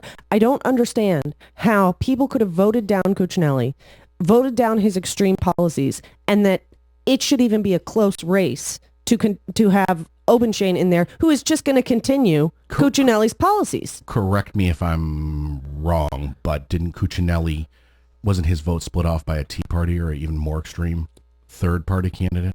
Yeah, the Libertarian. Or I don't know if more extreme. I don't know if he was more extreme. I didn't hear much about him. I can't imagine more extreme, but when we first looked at the results, we're like, who in the world voted for Terry McAuliffe and for Obenshain? Yeah. Who is that voter, and why are there so many of them? But there aren't, I don't believe. It doesn't smell right to me. Oh, no, so. And it never will.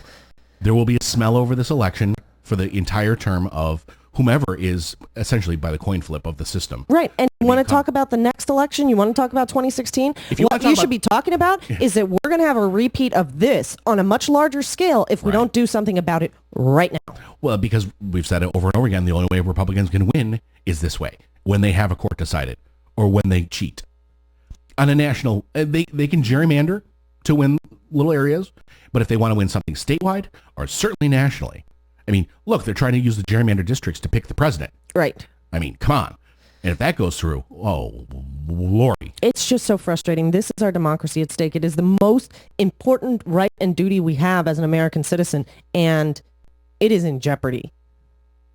It is in serious jeopardy, and this just proves it. So keep an eye on the Virginia Attorney General's race. Probably going to go to a recount, whatever that means, a retally of previous computer tapes. Yeah, a recomputation. Yeah. So if you're in Virginia, I know it's difficult to take a day off work, but it is important, and get down there and protect your provisional ballot. So more coming up, more election coverage, and then we're going to get to some very important stuff like drones and the NSA and very important stuff. And we talk about the media, too. And the media. Lots to cover. Never going to get to it all, but we'll try. You're listening to Talking Left with me, Danielle Enchano, and we'll be back with more and Lou Calgiovanni coming up soon. Hang on, we'll be right back. Ready to help rid the world of injustice and evil. It's Talking Left with Danielle Enchano.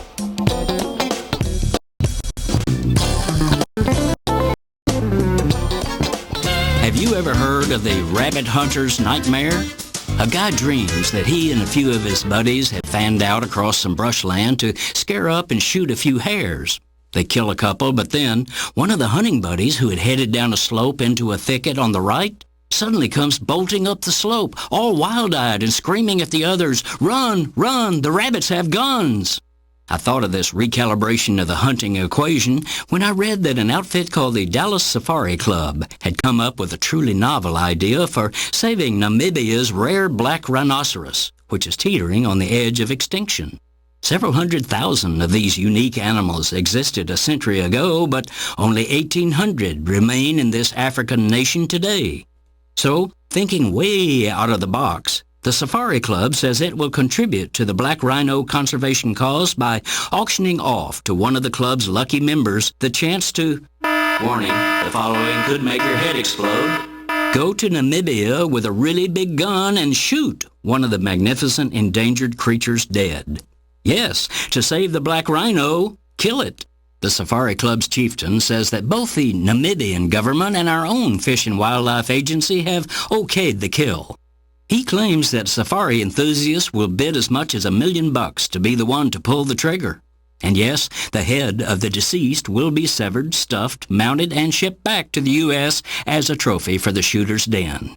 To the club's credit, every dime from the auction will go to, oh the irony, Namibia's Black Rhino Conservation Fund. This is Jim Hightower saying, back to that rabbit scenario. Wouldn't the club's big game safari be fairer if high-powered guns were barred and the winning bidder had to try executing the rhino with a Swiss Army knife? Yeah, he could use the scissor blade, he could use the screwdriver, any blade he chose. Need an antidote to the progressive blues? Want some good news about how grassroots folks are rebelling against the corporate powers and winning? Well, here's an easy-to-swallow pill for you. The Hightower Lowdown. Hightower's monthly newsletter will give you the lowdown, even as it lifts you up. It's 4 pages a month, jam-packed with facts you can use, actions you can take, and Jim's own Texas humor, all for only $15 a year. To become a lowdowner, go to hightowerlowdown.org. You're listening to WIN, Workers Independent News, a production of Diversified Media Enterprises. I'm Doug Cunningham. Tougher gun laws is one reason being cited for the Democratic victories in Virginia on Tuesday. Jesse Russell reports. There are a number of reasons being cited for Democrat Terry McAuliffe's victory over his Republican challenger Ken Cuccinelli in Virginia's gubernatorial race on Tuesday, and polls show guns as being a leading factor. Tom Jensen is director at Public Policy Polling. 26% of Republican voters in Virginia said they were less likely to vote for Cuccinelli because of his stance on background checks. So that was definitely one of the issues that was causing some people who tend to vote for the GOP to really have some doubts about whether Cuccinelli was an appropriate governor. Americans for Responsible Solutions Executive Director Pia Corazon said Virginia shows that gun extremism is no longer a winning position in the United States. Gun extremism is not a winning message in this country anymore, and including in states like Virginia, south of the Mason-Dixon line, that have a history of gun ownership, the way Arizona and other states do. Gerardo Hernandez, the TSA officer shot to death at LAX last Friday, was a member of the American Federation of Government Employees Union. A memorial fund has been established by the family, and the union is supportive of that effort. David Bohr is AFGE's general counsel. He says the union wants to see armed federal law enforcement officers stationed at airport TSA checkpoints, but doesn't want TSA officers themselves to be armed. What we've proposed is that TSA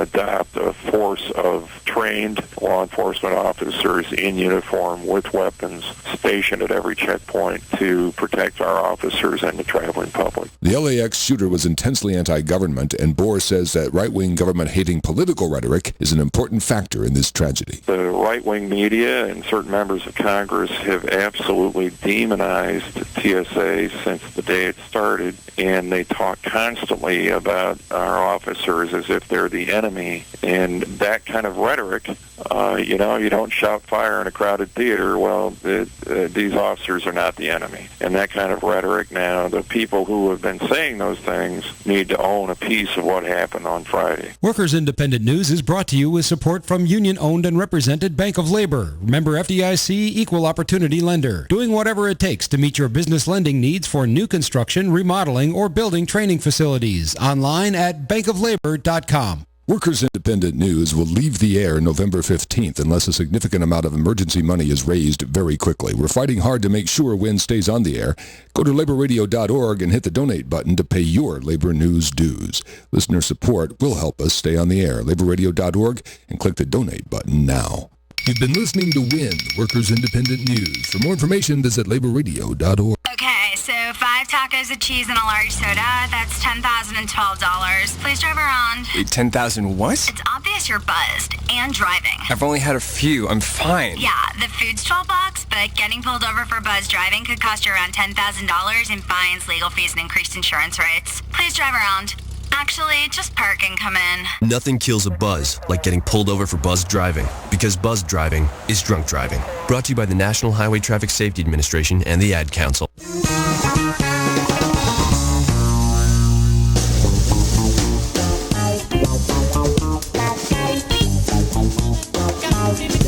You're listening to Talking Left with Danielle and Shano. Welcome back to Talking Left with me, Danielle and Shano. Thank you wherever you are checking us out. We Act Radio, SoFlo Radio, or hanging out in the chat room with us over at TalkingLeft.com.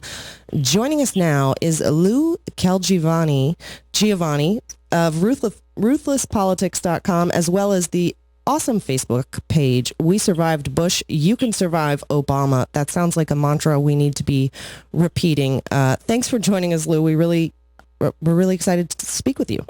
Well, thank you very much for having me. I'm excited to speak with you guys as well. There's a lot of interesting election results earlier in the week, and I'm excited to talk about them. Yeah, there were so many to follow. I'm sure we won't be able to get to all of them, but we'll start with the big one, Virginia governor's race.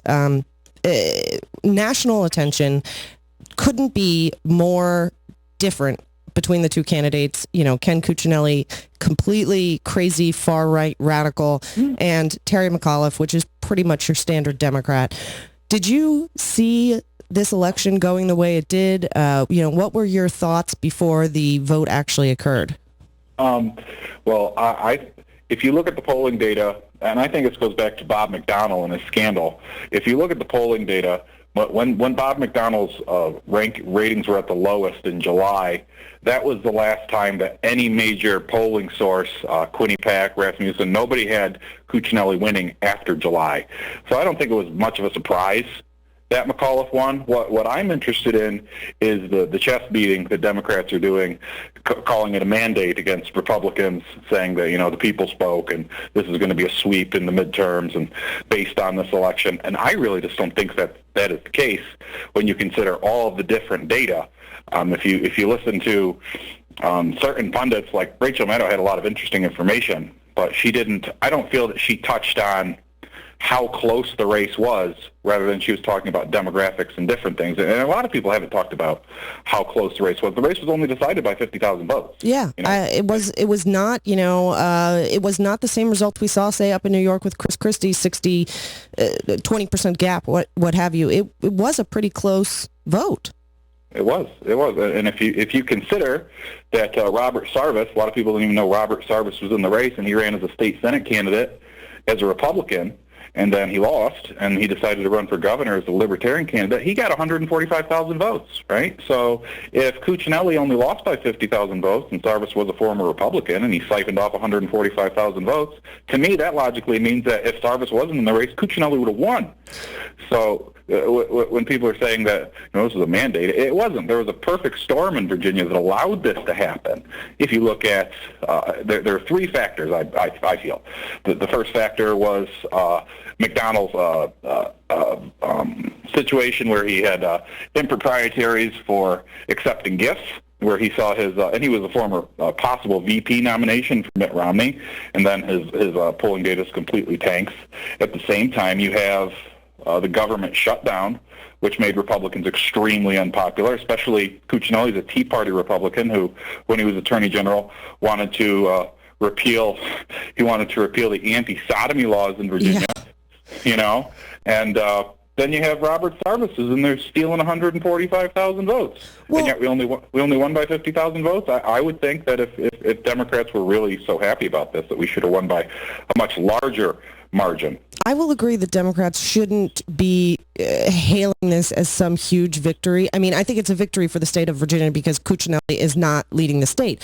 But I think that if we're talking about, 50,000 votes either way, we would also have to consider that 57,000 voters were purged from the rolls, that, a lot of polling places were closed, a lot of voting precincts were closed because of Ken Cuccinelli and the elections boards in the states. And there were also a lot of problems with e-voting machines and the optical scanners in the states. If we're talking about 50,000 votes, 50,000 votes is less than just the number of people who were purged from the voter rolls. So it's so hard to try and wrap my brain around all of those different variables and say either way, whether it's some kind of landslide victory. But I always worry about those, yay, this is a great victory and we're going to do great, because it causes people to be complacent in the next election. Exactly, and I think, that's a great. I think that's a great way to put it. It causes people to be complacent. I think individuals should be hungry. Individuals shouldn't say, "Well, we won," because that encourages people not to come out and vote, like which happened in the 2010 midterms, and we all saw the glorious effects of that. So I really hope that people don't, your word, become complacent with this, and I also think, as it relates to Virginia, I'm not sure if listeners are aware, if anybody's aware about how the nominee for the Republican governor was even selected. It was a case of, before they used to have a primary and everything, but they changed the rules and they elected Mr. Cuccinelli by a handful of votes. They elected him at their convention rather than having him run through a primary. Right. And the lieutenant governor of Virginia, his name was Bill Bolling, and he was fairly popular. And in Virginia, it's different than in some states, because the governor and the lieutenant governor, they run on separate tickets. So it's entirely possible for there to be a Republican governor and a Democratic lieutenant governor, on and on. And a lot of people, and myself included, think that if Bolling would have gotten the nomination, he would have won. I think that he would have beaten McAuliffe, but Cuccinelli, with all of his just ridiculous platforms, coupled with the perfect storm that happened in Virginia, thankfully he didn't win. So, once again, you see the Tea Party, I don't want to use the word extremists, but you see these Tea Party individuals who are handing Democrats gifts over and over again by putting up unelectable officials. Yeah. We saw it back in 2012. We saw it in some races, even as far back in 2010 when Republicans took the House, that sometimes they go for these candidates that are so extreme. They actually turn off voters in a way that increases Democratic voter turnout, that people come out and say, oh, hell no, you're not going to put that person in charge of our politics. I just want to remind everybody really quickly, we're speaking with Lou Calgiovanni of RuthlessPolitics.com, as well as the national crime reporter for Examiner.com. You can check it out at RuthlessPolitics.com. Lou, I want to just bounce to New York, and we were just talking about complacency and voter turnout and how these things affect elections. Some people seem surprised that Christie pulled it off with such a large margin, but nobody's really talking about how low voter turnout was in New York. Just about 1 million voters out of 4.3 million registered voters in New York City. The lowest turnout in, decades. Do you think that had an effect on the race? I'm sorry. I thought you were talking about New Jersey and New York. Sorry, New Jersey. I totally confused those. Yes, New York. I didn't know. Do you want to talk about Bill de Blasio, or do you want to talk about Chris Christie? Bill de Blasio. I'm sorry. I completely just went sideways on you. I didn't mean to put you on the spot there. I just wanted to make sure. The de Blasio race is very interesting. There's a lot of different perfect storms that happened there. Certainly, there's voter disenfranchisement that went on because people are just sick of 12 years of Michael Bloomberg and stop and frisk and saying how large your soda can be, you can buy on the street. To me personally, I believe that individuals have a right to make decisions. If you want to buy a soda that's 500 ounces, go ahead and buy it and drink it. So I think that a lot of people were just disgusted with Bloomberg to the fact that they didn't come out and vote because it's almost an oligarchical society there. But de Blasio was a guy who ran he was a man who ran in the name of the people. And also you have to consider that his first debate with his Republican contender, that happened during the government shutdown. So That's that right. helped him. I completely forgot about that.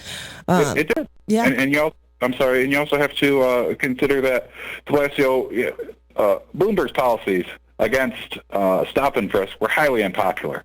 And de Blasio was running in opposition to stop and frisk, and he was also running on a pledge to raise taxes in order to pay for universal pre-kindergarten. So he was running a very effective campaign in being pro-family, being pro-rights, and then you have to consider his son Dante, who a lot of people didn't realize until he put out his commercials. De Blasio comes from a mixed race family. His wife's African American. His children don't share the same skin tone as him. So when his son came out and did this commercial and said, this is my father, this is who he is, that really resonated with voters too, which I guess is off the topic because you're asking me about the percentages. Oh, no, don't worry about it at all. I threw you completely by mixing up New York and New Jersey. But forgive me, I am suffering from a cold at the moment. I think that the biracial, interracial marriage, it's such a perfect picture of our country, of how things have changed in just the last 20 years. I mean, that de Blasio and his family are standing up there, the next mayor of New York City. How just amazing is that? It's absolutely amazing, and I was a fan of both Mr. de Blasio and Christine Quinn, who would have been the first woman mayor and the first lesbian mayor.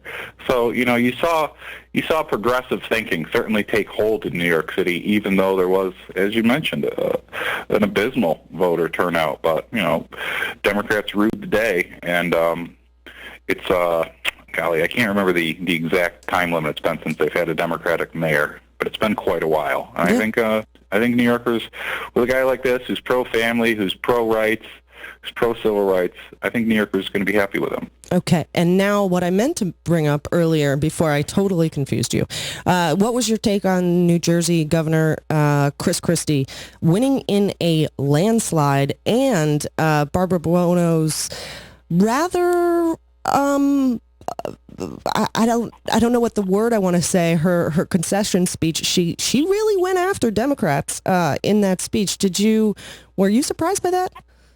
I mean, I don't really have much of an opinion about her speech. A lot of concession speeches, I don't know, maybe they're self-serving. With his victory, I'm not a fan of Chris Christie at all. He's a former lobbyist. He's a fan of Wall Street. I know I've listened to your guys' former programs where you're talking about the Trans-Pacific Partnership, you're talking about Wall Street fraud and the loss of wealth in America and the fact that Wall Street bankers haven't been prosecuted for their crimes, even though we lost $5 trillion of wealth. And Chris Christie's all in that same vein. Chris Christie used to be a lobbyist. He actually lobbied for the banking firm that Bernie Madoff was in charge of at the time to grant an exemption for something. It was the name of it. It was I'm trying to think of what the name. It was the New Jersey Consumer Fraud Act is what it was called. And Christie went out and he got these firms exempted from being liable for fraud. So Chris Christie's been elected again, and now you have to consider this. We already had Mitt Romney who ran and lost horribly, and now Chris Christie's being touted as, well, he's got this crossover appeal. But he's pretty much the same guy, except he's a little bit louder. He doesn't wear mom jeans. That's pretty much the difference that I can tell between these two. Well, and what's your take on this whole thing? I know it's every year we start talking about elections, the year before they happen. But right. I'm kind of frustrated with this permanent focus on 2016. There's so much going on in our country that needs to be addressed. You just brought up the TPP, gun control, the budget, immigration. The focus on 2016 not only seems premature, but it just seems like such a waste of time as the media could be focusing and really hammering on these other issues that aren't getting talked about. And instead, just like you said, they're focusing on Chris Christie and Hillary Clinton, which are the same candidates we've seen in presidential election after presidential election after presidential election. Does it frustrate you like it frustrates me to have that constant discussion going on? I mean, it's frustrating. I mean, that's why I do what I do. That's why I have a Facebook page. That's why I write for Examiner.com and Ruthless Politics, and I have a bunch of different partners across the globe, and the United Kingdom, and Bahrain, and Spain, and jungles of Mexico, and on and on. And all these different individuals that I work with and myself, we're interested in putting out a different message than corporate media puts out. Right. You know, people want to talk about 2016. Well, 2013. You know, how about we raise the minimum wage? How about we talk about unemployment? How about we talk about the fact that class sizes are larger than they've ever been, and that schools are under assault, and teachers and their rights are under assault? Suddenly, you know, it's a dirty word to be a teacher now in America. It's ridiculous. You know, we can talk about the fact of surveillance in America and all the different implications that go into that, which, by the way, I think all this is kind of a distraction towards that, because we're not talking about how the NSA is surveilling all Americans, recording. This conversation right now, by the way, is being recorded by the NSA. Oh, you know, yeah. why isn't that being discussed in the media? Instead, we're talking about Chris Christie. You know, it'd be great. The one good thing that came out of New Jersey, I guess I'm going off a little tangent, a great thing in New Jersey, at least they raised the minimum wage there, right? Yeah. At least they raised it by $1. And it's better that there's a constitutional amendment to New Jersey, and then it's actually going to go into effect January 1st, instead of, you know, they pass this minimum wage and say, okay, great, we passed minimum wage hike, and now it's going to go into effect in 2022. So just go ahead and hold on and hold strong till you get your $1 raise. I think that's ridiculous, but I think it's great that they actually were able to go forth and do that. The minimum wage conversation in America is something that certainly needs to be addressed, because it's a two-part problem. And I don't want to go off on change the subject here too much, but when we're talking about the minimum wage, we're talking about New Jersey. And Chris Christie, by the way, was against what happened, right? You know, he vetoed a minimum wage increase previously, didn't he? Yes, he did. He absolutely vetoed it. He didn't want it that way. He wanted to phase it in over 3 years. It was a constitutional amendment to the state of New Jersey, and he wanted, and it also mandates that there's going to be cost of living increases every year. Christie didn't want that. You know, Christie's a former lobbyist, so Christie's not a fan. He is not somebody who's good for the working people of New Jersey. You know, if you look at his behavior during the hurricane, you know, he's simply setting himself up to run for 2016. Yeah. And of course, Americans think, oh golly, he was working with the president. Maybe he's a reasonable guy. He was putting on a show, and he was specifically trying to take away attention from Mitt Romney, who obviously he didn't like. They obviously didn't like each other. That was all that was about. He didn't call on Congress to really go after relief funding for like 6 weeks, right? It was all a show, so he could stand next to the president and say, I crossed the divide, and yeah, you should put me in for 2016 because I can get Democrats to vote for me. That was all that was about. Right, it was a big publicity scam. But of course, a lot of people don't think about what goes into an image, or they don't think about what goes into a picture. They just see the picture. They don't think about the methodology or the planning that goes into it, or the benefits that the people who took the picture were trying to extract from doing that. So, I don't know, maybe Christie's a bit of a sociopath in that way. I'm not sure. Maybe it was his advisors that told him to do that. Yeah. But, you know, if you look at Chris Christie and you look at Mitt Romney, going back to that, they weren't a fan of each other. Mitt Romney ridiculed Christie for his weight. You know, and Christie, I can't remember the exact source. I think it was in the Huffington Post, where they're discussing. Christie said, "I'm annoyed at you people." I don't remember his exact phrasing, but he was sick and tired of the Romney campaign mentioning his weight, which in and of itself, even though there's a large portion of obese Americans, that is a non-politically correct issue to discuss about Chris Christie. Right. You know, Americans are more likely to vote for somebody who's good-looking, or good-looking, but somebody who is more in the mold of not him, right? And when I discuss this privately with my friends, I said, listen, you can't even talk about this. It's ridiculous. But I think it's politics. I think everything should be discussed. And one of the aspects with Chris Christie regarding his weight, I think it's a big negative against him with the electorate. But of course, another issue as it relates to that is, and I think it's a double negative issue here with Hillary Clinton, because of her advanced age. If she decides to run for president, she's going to be 68 years old. Chris Christie's obese; he's a large man. So you have this situation where both candidates, the argument could be made. You know, what if they just drop dead from old age or from obesity? And I think that we saw that argument come out when John McCain was running. Right, I think that hurts. I think it hurts Democrats. And I think I don't know, because I love Hillary Clinton. I'd like to see a Hillary Clinton, Elizabeth Warren ticket. Oh, now you're speaking my language. Or maybe an Elizabeth Warren, Alan Grayson ticket would be, that's my dream ticket, or Elizabeth Warren, Bernie Sanders. You are speaking my language, Lou. Unfortunately, we are just about out of time, but obviously we're going to have you back because there's so much we could talk about, and we didn't even get into your awesome Facebook page, which I love the mantra, we survived Bush, you can survive Obama. That's right. Thank you so much for joining us today. We really appreciate it, and hopefully you'll come back soon, and who knows what we will end up talking about at that point. Well, thank you very much, Danielle. I appreciate the opportunity. Of course, whenever I do these things, I go on and on. We didn't even get to half of the stuff, but I hope we covered something. I hope people are aware. Thank you very much for the opportunity. It was a great pleasure. Absolutely, and they can go check out ruthlesspolitics.com for more. Lou Calgiovanni and the Facebook page, We Survive Bush, You Can Survive Obama. You're listening to Talking Left with me, Danielle and Shano, and we'll be back with more, so stick around.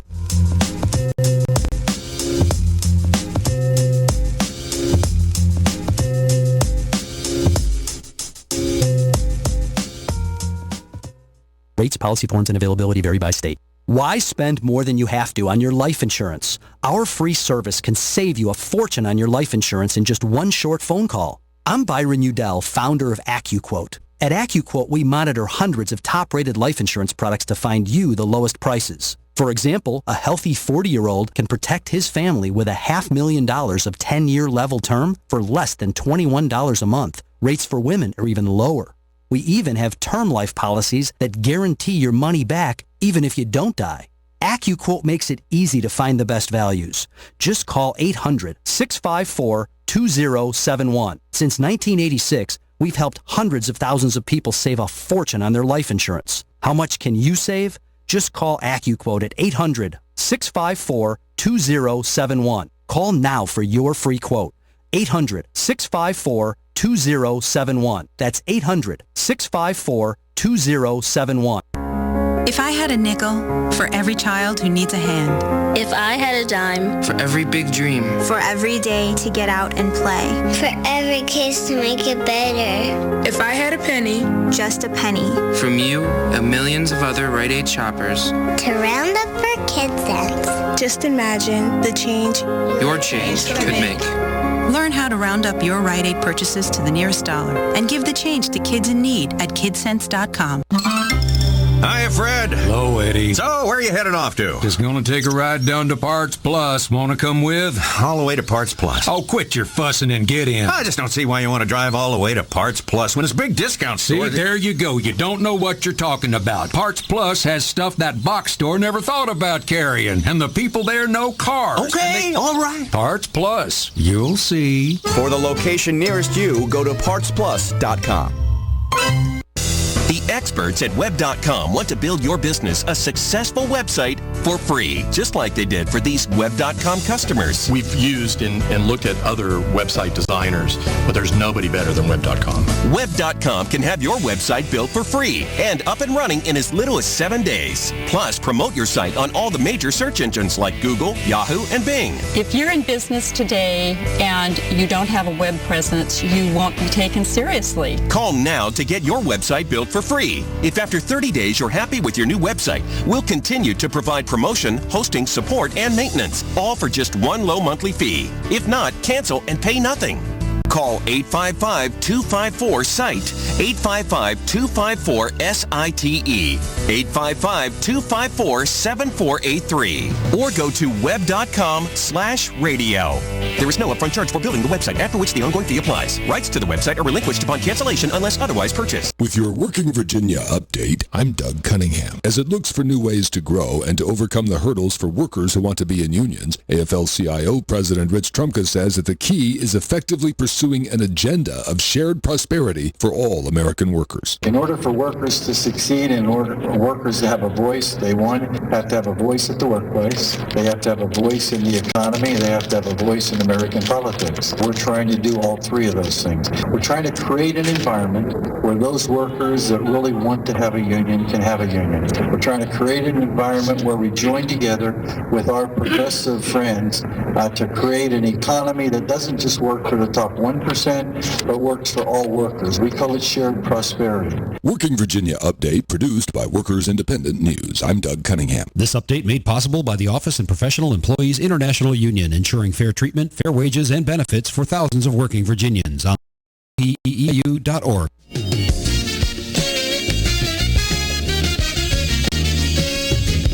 You're listening to Talking Left with Danielle and Shano. Welcome back to Talking Left with me, Danielle and Shano. Thank you wherever you're checking us out, SoFlo Radio, We Act Radio, or hanging out in the chat room with us over at TalkingLeft.com. Be sure to connect up with us on Facebook and Twitter as well. We'd love seeing that, and we love any comments that you have. Yes, especially complaints. Yeah, go for it. Because we don't actually have a comment section on TalkingLeft.com. No. Mostly because that's when people are able to hack websites. I've dealt with this on my own. Yes, through our various websites that we've had in the past. So we found that, and the nice thing is that when you comment over on Facebook, everybody sees it. Yep. So because it's a public one. So if you want to complain, that's great. And if you want to do a bribe, you can email us, talkingleft@gmail.com. Exactly. We welcome get those. Why are you so mean to Obama? We welcome all comments, good and bad. And big thanks to Lou Calgiovanni. He's got an awesome site, ruthlesspolitics.com. He's also the national crime reporter for Examiner. He's really, really into some cool stuff. He has a lot to say. He does. He had one heck of a rant in the middle of there. Yeah. I wanted to hand over the microphone and say, okay, Lou, you do the show. Seriously, he could do a show. I think he'd do a great job, actually. Yeah. And as a New Yorker, I was quite offended at your mixing up New Jersey and New York. I was sick. I didn't feel good. Yeah. It happens. Yes, but thankfully Lou is a good enough guest. He just picked right up with it anyway. Well, the pause was kind of like, Yeah, exactly. The Scooby, huh? But okay. One of the issues he's talked about a lot over at Ruthless Politics is, NSA surveillance and government spying. And there was big news, again, since we've been live on the air, that the NSA is essentially hacking Yahoo and Google communication hubs, that they're also, the CIA is spending $10 million to get information from AT&T. It's like every single week we get at least a couple more of these stories. Right. But one that didn't get enough coverage, interestingly enough, because it puts a challenge to this type of surveillance, is the fact that the U.S. is going to use this information that's obtained by secret spying in a case against a alleged terrorist suspect. We had reported on this a while back that what was happening in court cases is this information was being obtained by the NSA, floated to prosecutors, saying they got it from someplace else, and then those prosecutors were representing to the court and to the defendant that they got it someplace other. Yeah, that they got it through legal means. Which is, the violations of the Constitution are mind-blowing in that situation. And it was all for the purposes of not being able to challenge this type of data collection. They've obviously reversed on this, Justice Department. So now we have an opportunity, a defendant actually has an opportunity to challenge this. Right. And how it can withstand constitutional scrutiny. We're finally going to get this before a court, and we're going to look at the Fourth Amendment, which is a great thing. Right. Because of Solicitor General David Varelli, who said there is no legal justification. I think it's Don Varelli. I'm looking right at it and said David. Okay. Donald Varelli said there was no legal justification to keep this information secret, despite that the fact that the Justice Department wanted to do so. So this is going to be the first major terrorism case in which the U.S. has to say, yeah, we got this information by spying on this guy illegally. Well, what we say is illegally. They've obviously cherry-picked this case. Yes, of course. Because this has been used in drug cases. It's been used in all kinds of different cases where they want one, because this is a balancing test. Right. What the NSA and what the executive branch has been saying for years is, you look at the Fourth Amendment, it says no unreasonable search shall except upon probable cause, sworn an oath of affirmation, but instead of looking at the warrant part, saying we don't need a stinking warrant because this is not an unreasonable search. And the reason it's reasonable is because terrorists are scary and they're going to blow up the whole country. So your expectation of privacy is far outweighed by being blown up by a terrorist. And therefore it's not unreasonable. And therefore they pick this case.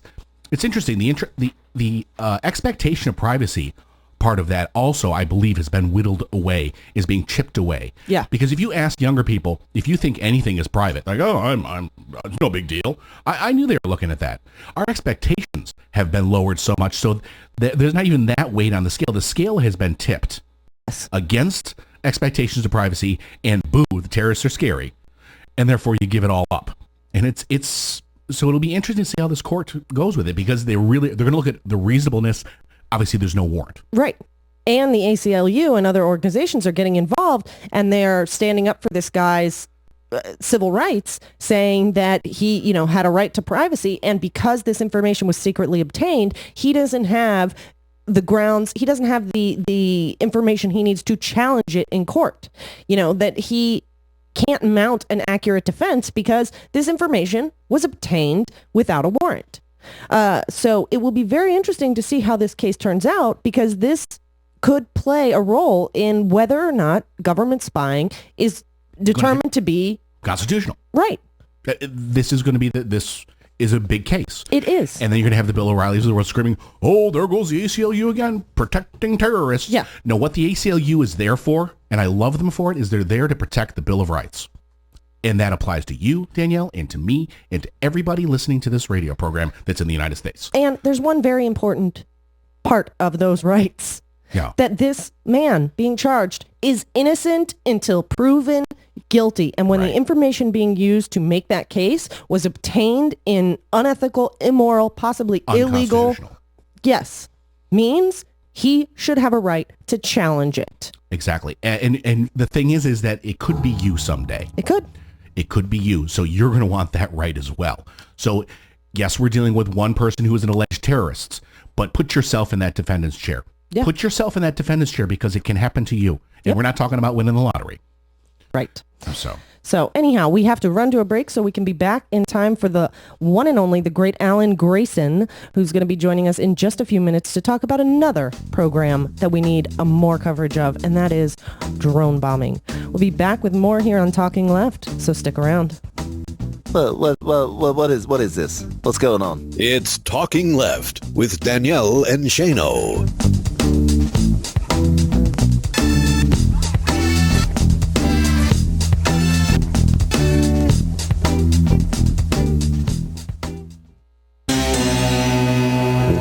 Terrestrial radio, they don't want us Soyuz around no more, so they hit us, so hit them back.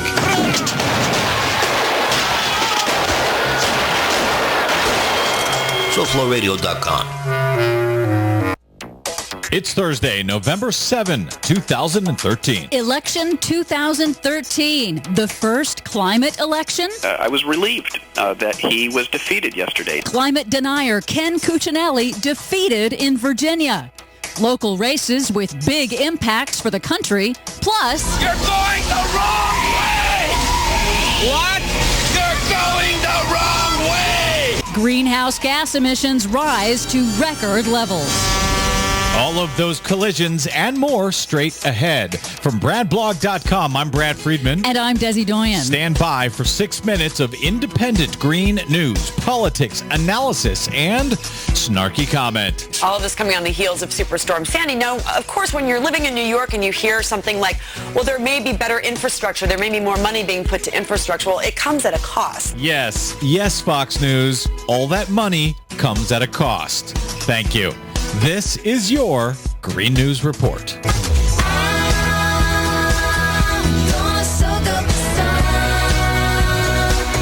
Okay, Desi Doyen, as we go to air today, a massive typhoon is coming ashore in the Philippines. Yes, Super Typhoon Haiyan has landed in the Philippines as a Category 4 or 5. It's said to be one of the strongest storms in recorded history. I read 190 mile per hour sustained winds, not peak winds, but sustained winds. Yeah, it's bad. And it has been a bad typhoon season overall this year, I think, in the Pacific. Yes, it has. But voters headed to the polls this week, and there was a lot of environmental issues on the ballot. Yeah, it was interesting. A lot of small, local, down-ballot races, but ones that have really big impacts on people's lives.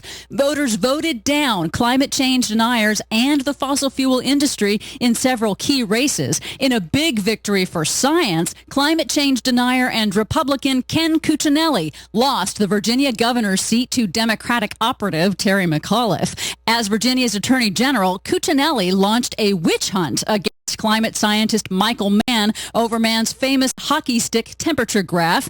Dr. Mann actively campaigned to defeat Cuccinelli, and in a post-election interview with our radio home KPFK Pacifica, Mann says scientists must stand up and speak out. Ken Cuccinelli sees science as something to attack if it doesn't comport with his ideological views. We really have to fight back against the efforts to mislead the public, disinformation campaigns like those funded by the fossil fuel industry to confuse the public about the science. Now, some folks are calling this the first climate election. Cuccinelli's narrow defeat is indeed a victory for science, but in New Jersey, voters re-elected Republican Governor Chris Christie. He's a climate denier who is backed by the billionaire Koch brothers. Indeed, the story that I broke exclusively at Brad Blog and Mother Jones highlights how the Koch brothers met secretly with Chris Christie. He then rejected a climate change pact up in the Northeast just months before Hurricane Sandy ended up striking. Yeah. And in Washington state, some mail-in ballots still remain to be counted, but it looks like corporate campaign cash defeated Initiative 522, which would have required labeling of genetically modified ingredients. It had strong support until huge corporations dumped a record $22 million in negative advertising, a tactic that worked last year to defeat a similar GMO labeling proposition in California. Or, as Stephen Colbert says, thank goodness. Folks, I believe it is none of our business what we're putting in our mouths.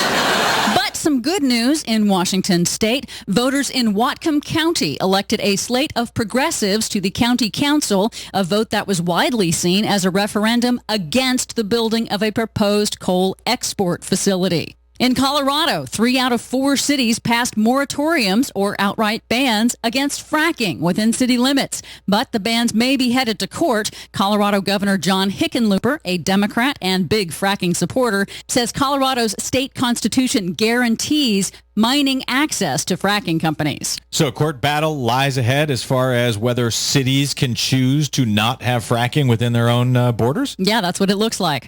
Residents of Boulder, Colorado voted to buy out privately owned Xcel Energy and to set up their own publicly owned electric company so that they can invest in clean energy. And that's something that Xcel had been opposing, correct? Oh, yeah. They don't like solar. It's too much competition. And they don't like the public running their own energy. Go figure. But some not so good news. You're going the wrong way! What? You're going the wrong way! The United Nations World Meteorological Organization announced this week that the rate of global greenhouse gas emissions is rising faster than ever. In other words, the rate of increase is increasing. Not good news. Nope. Thanks for ending on a really sad note. What? You're going the wrong way! For much more sad and happy news, check out our website at greennews.bradblog.com. While you're there, please consider a donation to help the Green News Report stay on your public airwaves. Find us and like us on the Facebook and follow us 24/7 on the Twitters at Green News Report. From bradblog.com, I'm Brad Friedman. And I'm Desi Doyen. And this has been your Green News Report.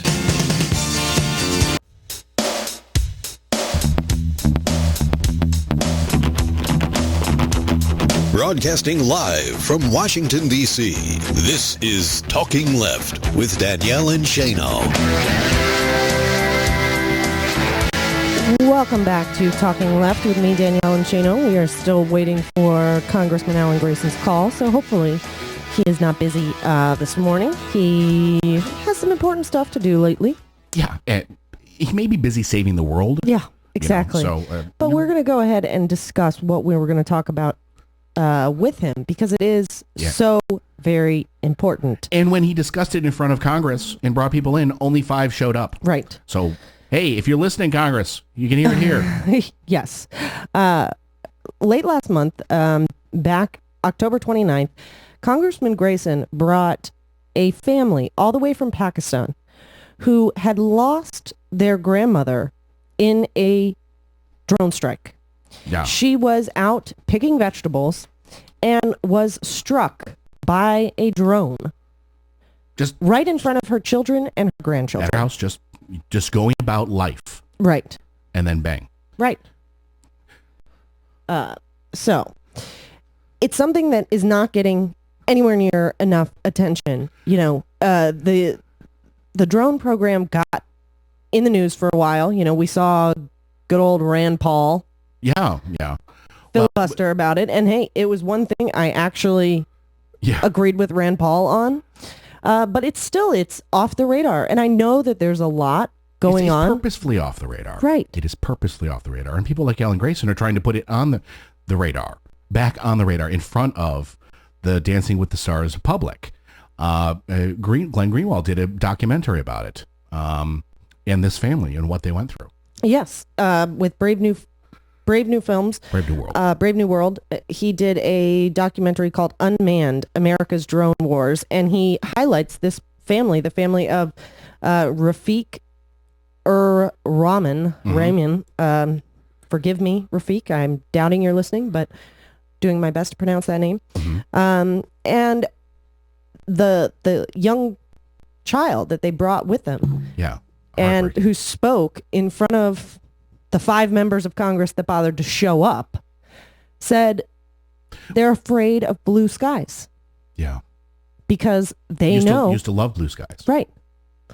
They know that when there's blue skies, there's a potential for a drone strike. And not only are we pretending that this program isn't going on, but we're not doing anything to help families like this that, because of our actions, because of what our country is doing, their families are ripped apart. Their properties are destroyed. Destroying families and radicalizing families. Right. Because if someone dropped a bomb on my mom, I'd be ticked. And then some. Yeah. So, yeah. It's just that, you know, we hear the right constantly talk about how, which is so false, but constantly talk about how Obama is hurting our global image and he's weak on terrorism. Honestly, when it comes to drones, I wish that were the case. I wish that we weren't just blowing up people that we suspect might be in the vicinity of a terrorist. But there's a false argument behind that the only way to be strong on terrorism is to drop bombs on innocent people in a country we're not at war with. That's not being strong on terrorism. No. You know, being strong on terrorism. I would think that's a pretty good terrorist recruitment tool. So, but being strong in the world is being able to, you know, talk strong, carry a big stick, and get somebody who is still a despot to disarm their chemical weapons without dropping a bomb. Yeah. That's strength, in my opinion. Wasn't it Reagan who said strength through peace? Peace through strength. Peace through strength. Why don't we reverse that? Strength through peace. I agree. And we should, instead of authorizing military force, let's authorize the use of peace. Well, why don't we create a Department of Peace? Right. Well, I mean, it used to be called the Department of Defense used to be called the Department of War, which I think is a more accurate name. It is. I'm glad it's not called the Department of War anymore. But the Department of Peace would be a good idea. Yeah. Well, you could argue that's the State Department, and then there's constantly in every administration a battle between the State Department and the Department of Defense. Who has the upper hand? Of course, during Bush, it was the Department of Defense, Department of War. When you had Secretary Clinton, the Department of State was a strong entity and gained strength. I can't help but wonder, though. You know, I know that the Republicans want to obstruct everything, and I think there's some members even in the Democratic Party that may be guilty of what I'm about to say. But as we're focusing on a government shutdown, as we're focusing on, dramatic cuts to food stamp benefits, we're not focusing on government spying. We're not focusing on the fact that our government is bombing innocent civilians in other countries that we're not at war with. We're not focusing on these big programs that are not only destroying our civil rights here, but destroying our image around the world. And again, providing a great recruitment tool for potential terrorists. Right. You really want to keep us safe. How about not pissing off the entire world? Yeah. Just going out on a limb. Yeah. Not bombing the families of innocent civilians. That might do a little bit to quell the anger at this country. And this is one of those things where you would have an alliance of progressives, yes, and libertarians, absolutely. But what's standing in the way yet again? We have a lot of things that could get through our Congress right now if they're brought to the House floor. This goes back to the politics of the Hastert Rule and John Boehner. There are plenty of things towards these goals. When it comes to the war on drugs, when it comes to the so-called war on terror, where there's a majority of legislators, I think, that would vote for a lot of these things, and that having those chairmanships, having that speakership is such a huge deal. That put Rand Paul together with the Progressive Caucus, put this out there. We're going to end this. We're going to deauthorize the use of drones overseas. We're going to stop creating more problems for ourselves. Start pulling out of some of these things. We are the strongest country in the world, but towards what end? What is the goal of that? Are we the police of the world? And should we really need to go into those core ideas that have been around since World War II and see, are they still wise? Yes. Are they? I mean, it's 2013. I think we finally have Congressman Grayson. He's going to say it far better than we are. Yes. Congressman Grayson, Alan Grayson, congressman with guts.com. How are you today, sir? Thank you so much for joining us. Thank you. Thanks for having me. We were trying to talk about your drone strike victims briefing that was held in front of Congress, but I'm sure you can do that much, much better than we can. Please tell us about this family that you brought over from Pakistan and the amazing statements that were made in front of all 5 members of Congress who showed up. Sure. Just by way of background for your listeners, the United States conducts drone attacks, which are unmanned aerial vehicles, UAVs. Drone attacks now in Afghanistan, in Pakistan, and in Yemen. In Afghanistan, of course, this is a continuation and expansion of the war that's been going on since 2001 in Afghanistan for the past 12 years, and a manifestation of the occupation of Afghanistan by U.S. military forces. In the case of Pakistan and Yemen, there is no declared war against Pakistan or Yemen.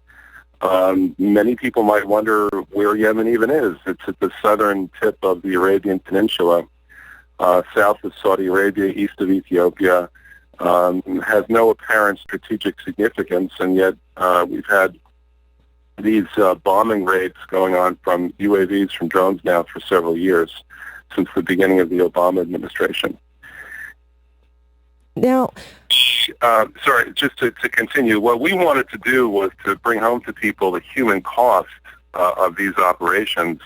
There have been over 200 children who have been killed by these drone attacks, and we wanted to illustrate this for people. So we brought the family of a 67-year-old woman to testify before Congress. She had been killed in a drone attack last year. Now, I heard that the lawyer of this family that is actually standing up for them, trying to get some type of restitution. I don't know how you make up for losing a family member, but that he was not granted a visa to travel with the family. Is that correct? That is correct. And in fact, he had been granted visas earlier. He'd been to the United States earlier. He'd followed all of our laws. He left when he was supposed to leave. And when was presented to our government that he was going to be assisting this family in terms of their preparation for our hearing. He was denied entry to the United States. Now, did they provide any reason? It seems awfully suspect, and I don't want to try and guess at a reason or try and say motive, but it looks really bad. Well, we asked them. First of all, we asked them to let him in, and they said no. And then we asked them why, and they said, we're not going to tell you. Interesting. Quite interesting. And did you get any reason from members of Congress as to why they didn't show up? I realize that there is a lot going on in Congress right now, and there's a lot on your plates. But how was this? I feel like it's very insulting to the family who lost a beloved family member, as well as the thousands of other families and victims in these countries that we're bombing. Well, perhaps. I think it's more insulting that, first of all, our government doesn't even admit that it has a drone program, since it's run by the CIA, and the CIA doesn't comment on its operations. Secondly, the government does not admit that there are any victims of this program who are innocent in Yemen and in Pakistan. And it goes through all sorts of charades to try to prevent people from understanding human cost. For instance, there have been reports publicly that our government now defines any adult male in the area of a drone operation as being a militant. If you're an adult male in the wrong place at the wrong time, wow, the government brands you as a militant, and then if you're branded as a militant, of course, if they kill you, then they think that somehow is justified. And if you happen to be standing near them or related to them, then you're possibly colluding with a militant or a potential terrorist, and you're no longer a civilian casualty, but a justified homicide? How does that logic work? Well, one of the actions that the government, the military has taken, which is really appalled human rights observers, is called the double tap. The double tap is that you hit what you think is a legitimate target, bomb that person or that vehicle, and then when people come to help that person after he's been attacked, you bomb them too. That's called the double tap.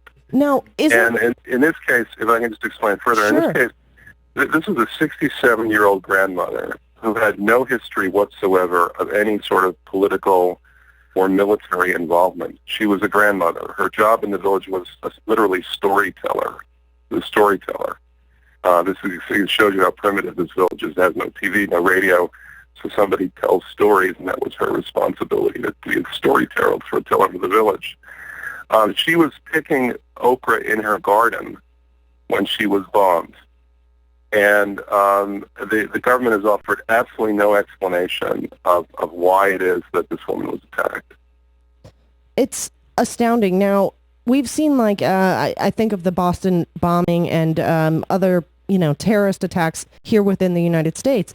And one of the biggest concerns is that when, that terrorists will plan this out so that when EMTs and fire trucks and police come in to deal with the situation, that they would set off another round of attacks. And it seems like by what you just described, we're instituting that tactic in another country. How are we not the terrorists?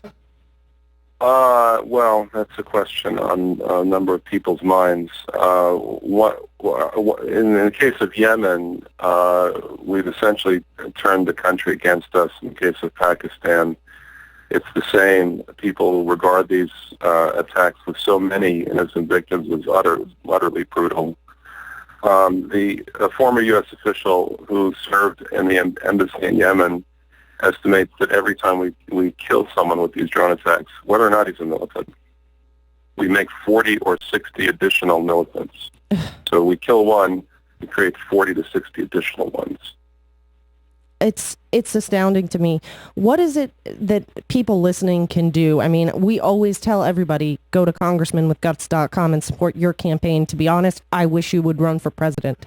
But in this specific issue, how can people get involved? Is there somebody who's actually listening to the American public on this besides just Congressman Alan Grayson? Well, there is what's being called a drone summit that's being organized for a week from now. It'll be not this weekend, but the following weekend.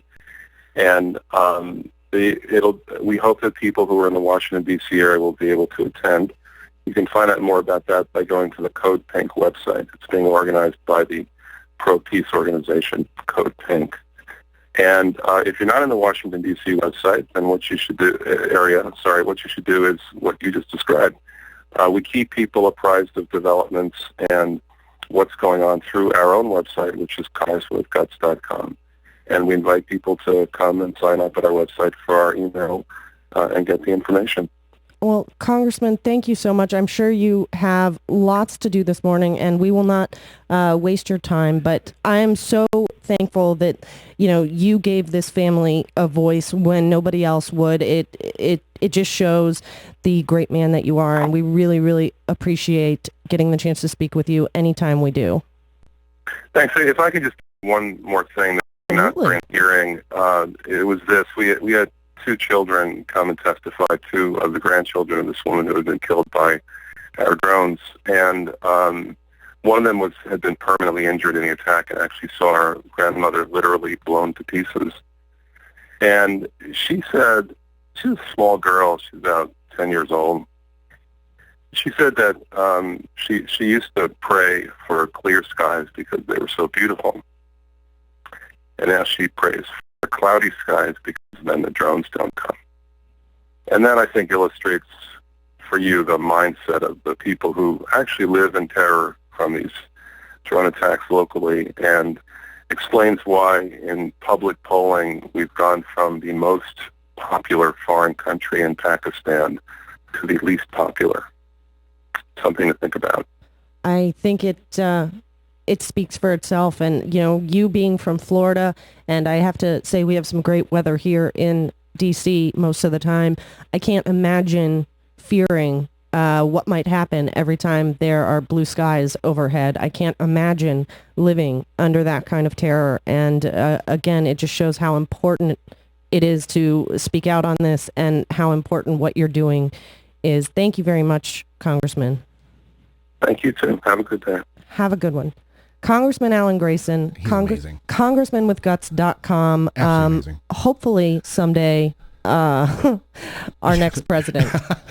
Well, our last guest was talking about the Grayson Warren ticket or the Sounds Sanders good to me. Grayson ticket. I mean, it just, when I heard that story, because I about the young girl, it tears your heart out. Yeah, I have to say, I almost teared up a little bit. Yeah. Coming from Florida, where you got a lot of sunny days, and right here I can look outside to blue skies. Yeah. I can't imagine fearing that every time the weather was nice. Yeah. So, congressmanwithguts.com. Make sure that and we'll get that website up about the drone summit from Code Pink. We'll put that up with the podcast. Codepink.com. And he does a lot of work with Progressive Democrats of America. If it's on Saturday. Yeah. We should probably. So, you're listening to Talking Left with me, Danielle and Shano. Big thanks to Congressman Alan Grayson, and we will be back with more, so stick around. I'm David Schuster, and you're listening to my favorite show other than my own, Talking Left with Danielle and Shano.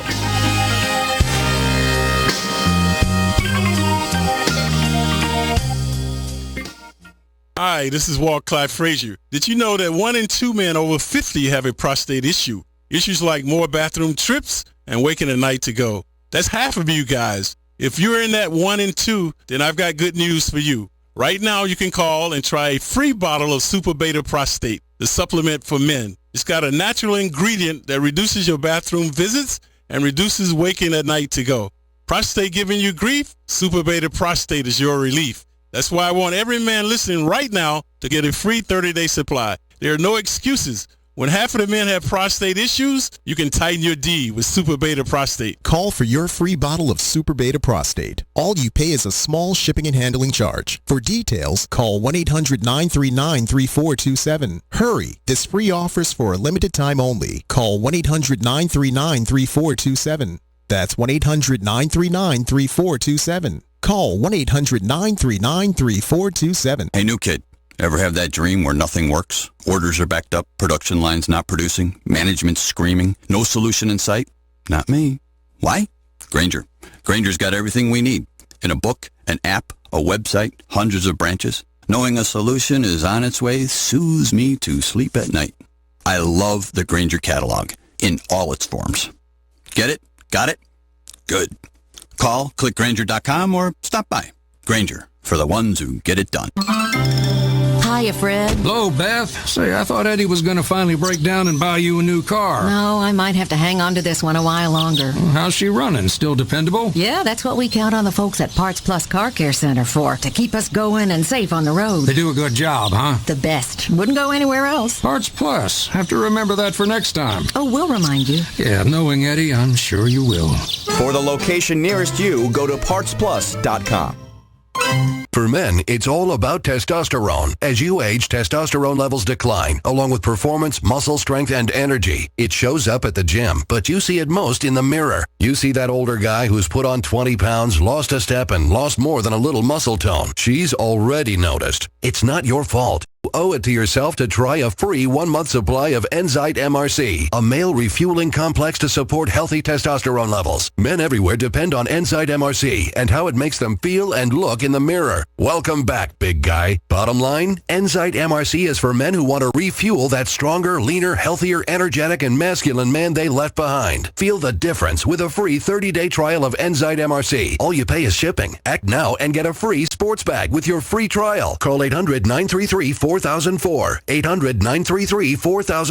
800-933-4004. These statements have not been evaluated by the Food and Drug Administration. This product is not intended to diagnose, treat, or cure any disease. Free trial requires BioLife enrollment with future shipments. With your Working Virginia update, I'm Doug Cunningham. As it looks for new ways to grow and to overcome the hurdles for workers who want to be in unions, AFL-CIO President Rich Trumka says that the key is effectively pursuing an agenda of shared prosperity for all American workers. In order for workers to succeed, in order for workers to have a voice, they have to have a voice at the workplace. They have to have a voice in the economy. They have to have a voice in American politics. We're trying to do all three of those things. We're trying to create an environment where those workers that really want to have a union can have a union. We're trying to create an environment where we join together with our progressive friends to create an economy that doesn't just work for the top 1%, but works for all workers. We call it shared prosperity. Working Virginia Update, produced by Workers Independent News. I'm Doug Cunningham. This update made possible by the Office and Professional Employees International Union, ensuring fair treatment, fair wages, and benefits for thousands of working Virginians. Online at opeiu.org.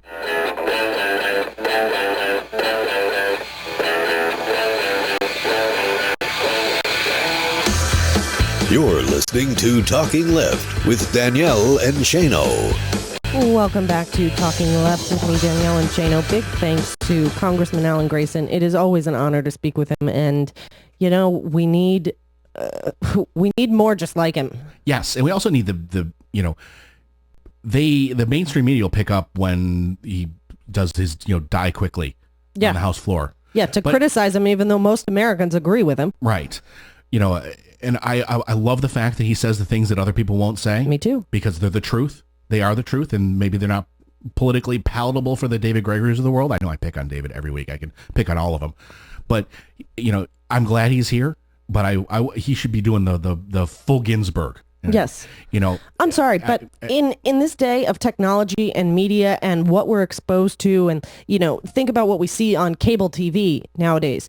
His language is not extreme. No, it's not. And this ridiculous notion that Congress has to be held to some ridiculous the only side nonsense? The only side that's held to that standard are the progressives. Yes. That is the only side that's held to that standard. Yeah. They're running around. If you listen to the Fox News bumpers and teases right now, it is the president lied. What are we going to do about it?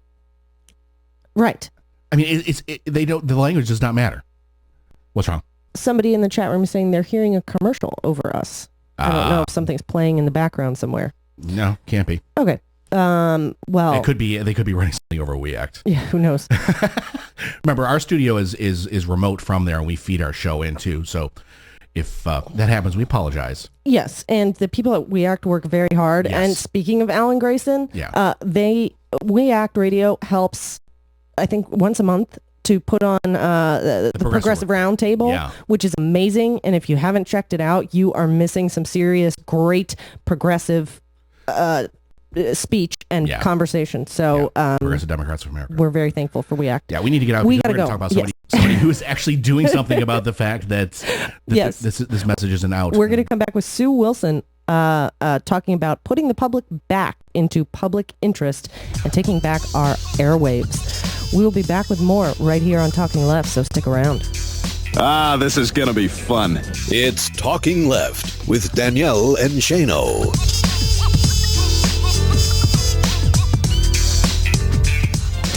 Sometimes a news story can be so crammed with irony that it boggles the mind.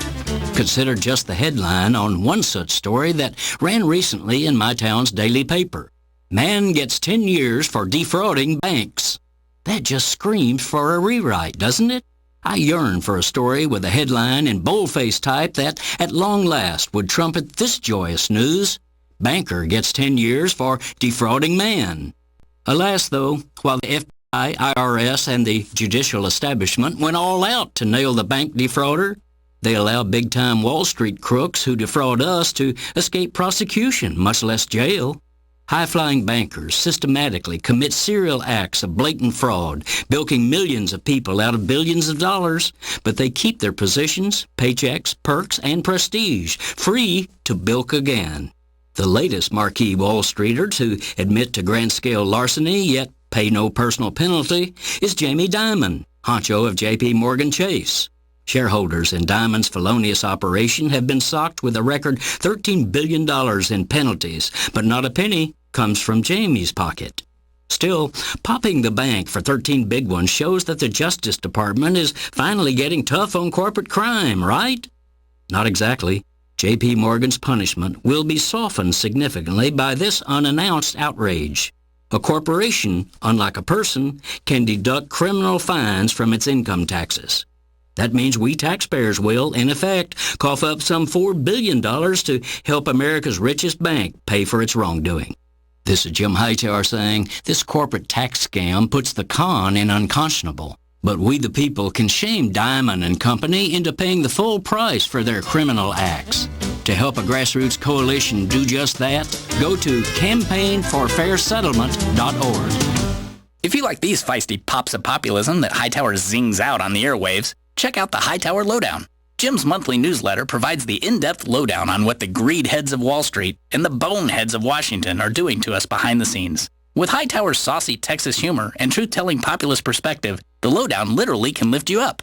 And get this, you can have the lowdown delivered to your mailbox or email each month for only $15 a year. Yes, 12 issues, only $15. Check it out, hightowerlowdown.org.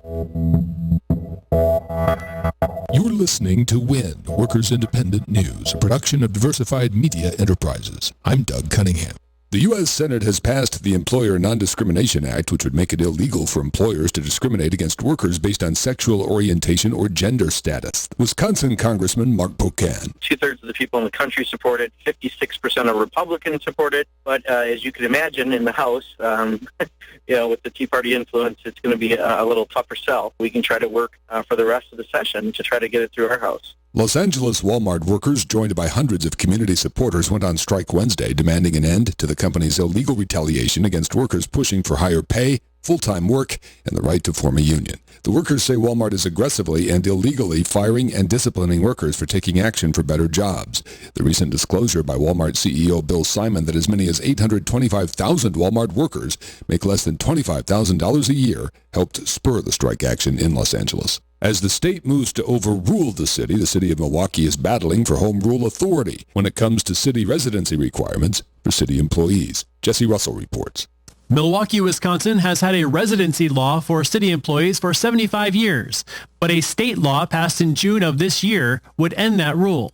The city has called on the power of Home Rule Authority in an effort to block the law from going into effect. On Monday, the city added a study to a court motion that says over the next 11 years, 60% of the Milwaukee employees would move to the suburbs if the requirement is lifted. City Mayor Tom Barrett has said the requirement creates a stabilizing force in the city due to the higher incomes and home ownership rates of city employees. The law was pushed in part by the Milwaukee Police and Firefighter unions, both of which endorsed Scott Walker for governor, and they have called the requirement a violation of liberty. Workers Independent News is brought to you with support from union-owned and represented Bank of Labor, member FDIC, equal opportunity lender. The Bank of Labor is the bank of choice for unions and their members. Now you can do business with a bank that shares labor values. More info online at bankoflabor.com. Workers Independent News will end the National Daily Labor Radio newscast November 15th unless emergency funding can come in immediately to save it. Please go to laborradio.org and hit the donate button to give what you can afford. Contribute $30 a month and join our Solidarity Circle of Sustainers to keep this vital labor media resource alive. At least $90,000 is needed from labor unions, advertisers, individual donors, and any other underwriters nationwide with the desire and dollars to help save WIN. We're a union shop, SAG-AFTRA, and we have reached millions of people over the past decade, putting workers in their unions on the National Radio News airwaves. We've stood with workers in the labor movement for more than a decade of daily newscasts. Stand with us now and save Workers Independent News. Donate now at laborradio.org. You've been listening to WIN, Workers Independent News. For more information, visit laborradio.org. When I grow up, I want to be a new pair of blue jeans. When I grow up, I want to be a kid's first computer. I want to be a warm fleece on a cold day. Football I want to be a bike that races around the country. I want to be a bench on a forest trail. When I grow up, I don't want to be a piece of garbage. And if you recycle me, I won't be. Give your garbage another life. Recycle. Learn how at iwanttoberecycled.org. Brought to you by Keep America Beautiful and the Ad Council. You're listening to Talking Left with Danielle and Shano. Welcome back to Talking Left with me, Danielle and Shano. Thank you wherever you're hanging out with us. We Act Radio, SoFlo Radio, or over in the chat room at talkingleft.com. Joining us now is Sue Wilson of SueWilsonReports.com. You can follow her on Twitter at SueBluesWilson. And she's here to talk about putting the public back into the public interest, something that is so very important. Sue, thank you so much for joining us. Good morning. We are so excited to speak with you. We're well aware, and I think our audience is well aware, of the issue of corporations controlling the media, and let's face it, the majority of the media being very one-sided and pro-corporate interest. But these are our public airwaves, right? That's right. Radio and television are so unique because the airwaves actually do belong to we the people. The corporations, the radio stations, own a whole bunch of equipment, and they get a license for free to broadcast on our airwaves. When they broadcast recklessly, they ought to lose those licenses, and they usually don't. So that's kind of why I'm coming to D.C. to tell the FCC that they need to start paying attention to the public interest and removing some of these licenses. Now, you are showing up at the New America Foundation in Washington, D.C., Wednesday, November 13th from 3 to 6 p.m., and airing a documentary. Is that correct? That's right. It's called Broadcast Blues, and it actually came out back in 2009. But it's interesting. None of the issues have changed. We talk about the consolidation of the media. We talk about what that has done to news. I mean, you know, access is king. You know what that is. You don't ask any hard questions if you're a news person interviewing a senator because they may not come back on your show. You know, there's all kinds of problems that we get as a result. And Broadcast Blues not only shows those problems, but it shows that we, the people, actually have rights that we need to be standing up for. Now, when this topic comes up, specifically the right always complains about, oh, you just want the fairness doctrine back. You want to bog down radio stations in paperwork and what I would call a lot of nonsense. How much of that argument is true, and how much of that is essentially them wanting to keep their control, their hold on the majority of the media?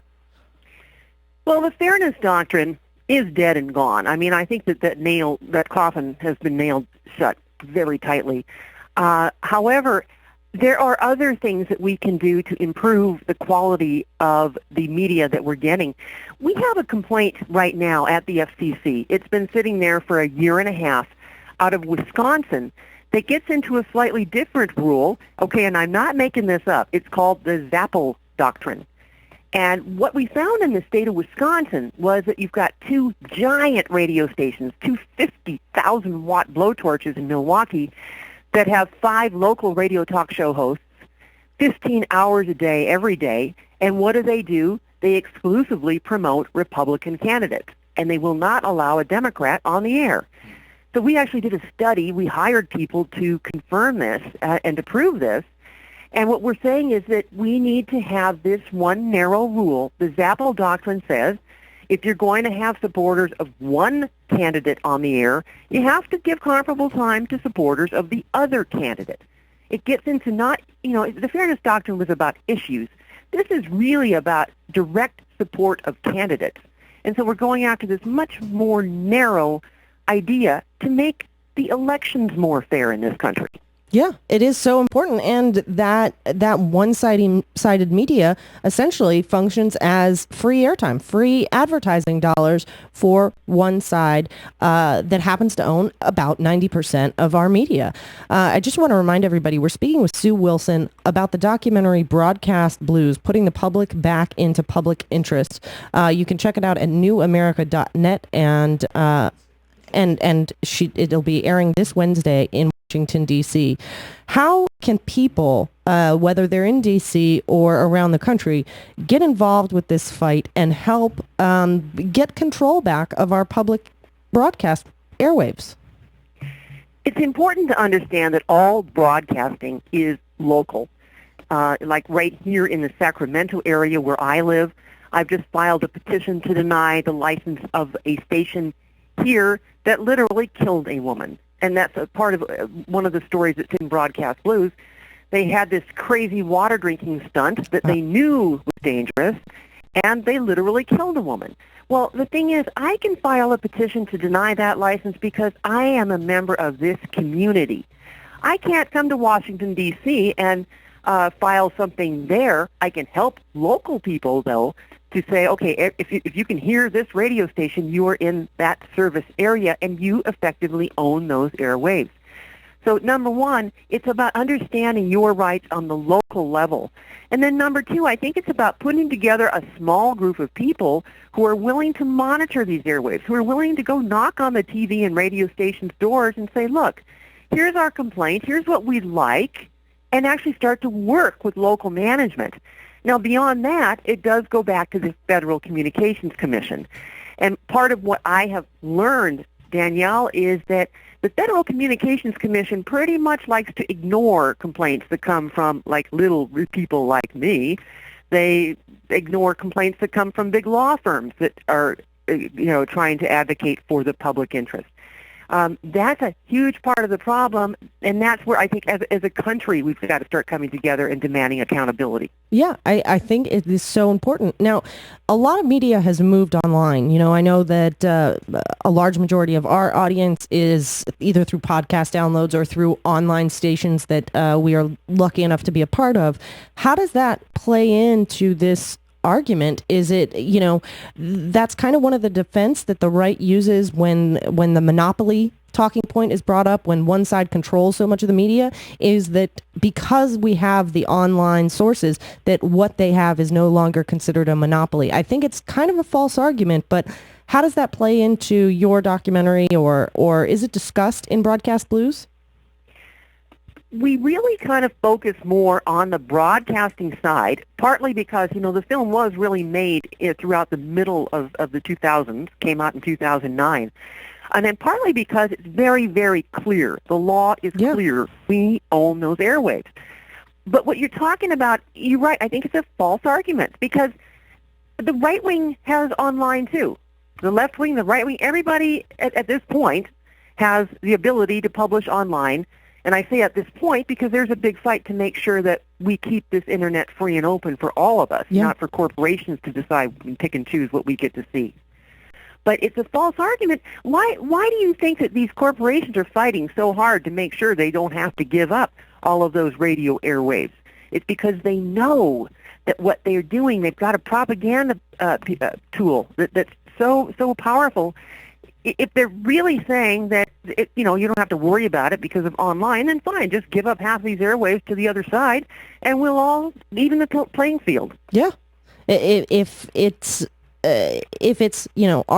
are airwaves, if there are broadcast waves, perhaps we should start demanding some fairness in them again. It seems like such a common sense argument, yet I know that how long this has been going on. Obviously, this is an issue that we watch carefully. It started in the 80s when the fairness doctrines got rid of, and then you have 1996, the Telecommunications Act, the mother of all mothers, that allowed this consolidation. And then it becomes very expensive to get into a market because you have mega corporations buying up every little one and then saying, oh, and we're going to multi-tier this. Isn't that what's kind of going on as well, Sue? It really is. And for the audience who's listening right now, consider that when radio was invented, one owner could own 3 FM stations and 3 AM stations, and that was nationwide. And they did that on purpose because they understood if you had a whole lot of owners, you would just naturally get a lot of diversity of thought. Well, that changed over time, and in 1996, the Telecommunications Act said that one owner can own as many radio stations across these United States as they could buy. And I'll tell you, by the time the ink was dry on that bill, the lawyers had already drafted the contracts to make sure that they were going to gobble up all the best radio real estate. Yeah. And that's how we end up with not just, hearing that propaganda, hearing the one-sided news, but it also shuts out a lot of local jobs, local production staff, local staff at those radio stations, local shows, local talent, like how rare it is nowadays to even get coverage of what's going on in your local area, be it political or environmental or anything beyond traffic and weather. There's a town hearing about a stop sign, and these things are important because they affect you. The things at the local level affect you the most directly. Period. But they take the most. They take time and people to produce them, and that's why we love our stations like We Act. Yeah, Sue, I know you're going to D.C. I want to remind everybody again. This is Wednesday, November 13th, 3 to 6 p.m. We'll put the link up on our website, and you can check it out at newamerica.net. But are you bringing this documentary anywhere else? Is there other showings that people can check it out around the country, or do you have any plans for that in the future? What tends to happen with Broadcast Blues is that people see it and they get so excited that they call me and they say, okay, you've got to come. I had a woman call and she did an 11-city tour of the state of Florida. She put the whole thing together because there's this connection that is made. When you see the film, you start to get why we're in such trouble with the media in this country. And then from Florida, well, a lady was in the audience from Wisconsin. She brought us to Wisconsin. We toured 8 cities there. There's a lot of energy to get us to Arizona. The thing is all of this takes funding, which, we are just a small group. If people would like to make a donation, we'd be very happy to take that. And they can do that where? What website? At the Media Action Center. Media Action Center is our nonprofit that we use for activism. Okay. Well, Sue, I strongly encourage everybody to go and donate there, as well as to check out Broadcast Blues and try and bring it to your area as well. Sue, thank you so much for joining us and for fighting a fight that's not getting enough attention, and yet it is so very, very important. We really appreciate speaking with you. Thanks for having me. Sue Wilson, everybody. SueWilsonReports.com, newamerica.net, and And an issue very near and dear to our hearts because while we call ourselves, and there are great shows out there that do this, that the alternative to corporate news, wouldn't it be great to have the alternative to the corporate news everywhere? Yes. Actually have non-corporate news so you actually know what's going on instead of the profitable, the for-profit news, the thing that's going to make a corporation money. It would be refreshing. But big thanks to Sue. You can also follow her on Twitter at Sue Blues Wilson, and putting the public back into public interest. It seems so common sense. She's out there fighting the good fight, so go show her some love. We appreciate it, and we support everything she's doing. So you're listening to Talking Left with me, Danielle and Shano, and we'll be back with more, so stick around. They're messing with my shows. It's Talking Left with Danielle and Shano.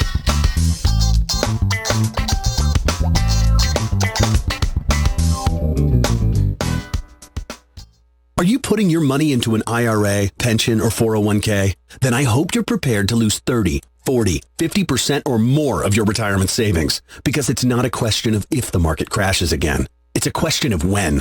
It's going to happen. Did you know there is a way you can protect and grow your wealth safely and predictably every single year? The people using this approach didn't lose a penny when the market crashed in 2000 or 2008, and they won't lose a penny in the next crash. In fact, their money will continue to grow safely year in and year out, even when stocks, real estate, and other investments tumble. A free report detailing this savings program is now available. This free report shows how you can get guaranteed growth, safety, and wealth-building power without risking your retirement in the Wall Street casino. This is the best way to have a 100% secure retirement. It far outperforms any IRA or 401k. To get this free report, visit bankonyourself.com. That's bankonyourself.com. Bankonyourself.com. This is an important announcement for anyone with a student loan who's having trouble making their monthly payments. Pay attention. There is a special toll-free hotline that has been set up especially for you. Grab a pen and take down this number or put it in your cell phone. But call 1-800-400-5463. That's 1-800-400-5463. Call the National Student Loan Relief Hotline. You'll get free information. Free information to help you relieve the overwhelming financial burden of an ongoing endless student loan. If you're behind, late on payments, or even in default on your student loans, National Student Loan Relief can help you. You can cut your payments by up to 80% right away. National Student Loan Relief will also stop the harassing phone calls, wage garnishments, and even remove tax liens. But you have to call 1-800-400-5463. That's 1-800-400-5463. 1-800-400-5463. Psst. It's me, your bathroom medicine cabinet. I see you naked, know how often you floss, and watch you pluck unsightly hairs. I can keep a secret, but you need to know. Your kids have been taking your prescriptions to get high. I couldn't keep it quiet because prescription drug abuse now causes more deaths than cocaine and heroin ODs combined. So please, mind your meds. For tips on safeguarding your meds and your family, visit the partnership at drugfree.org.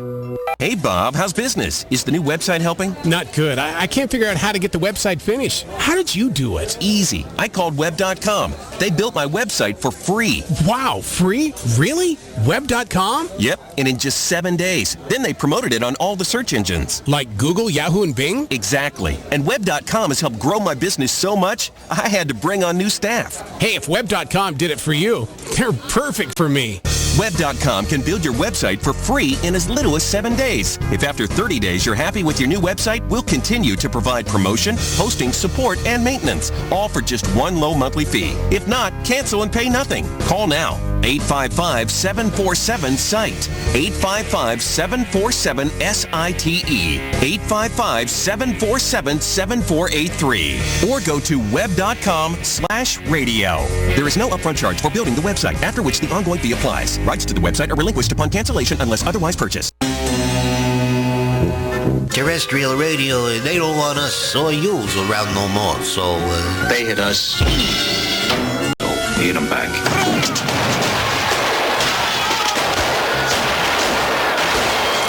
SoFloRadio.com.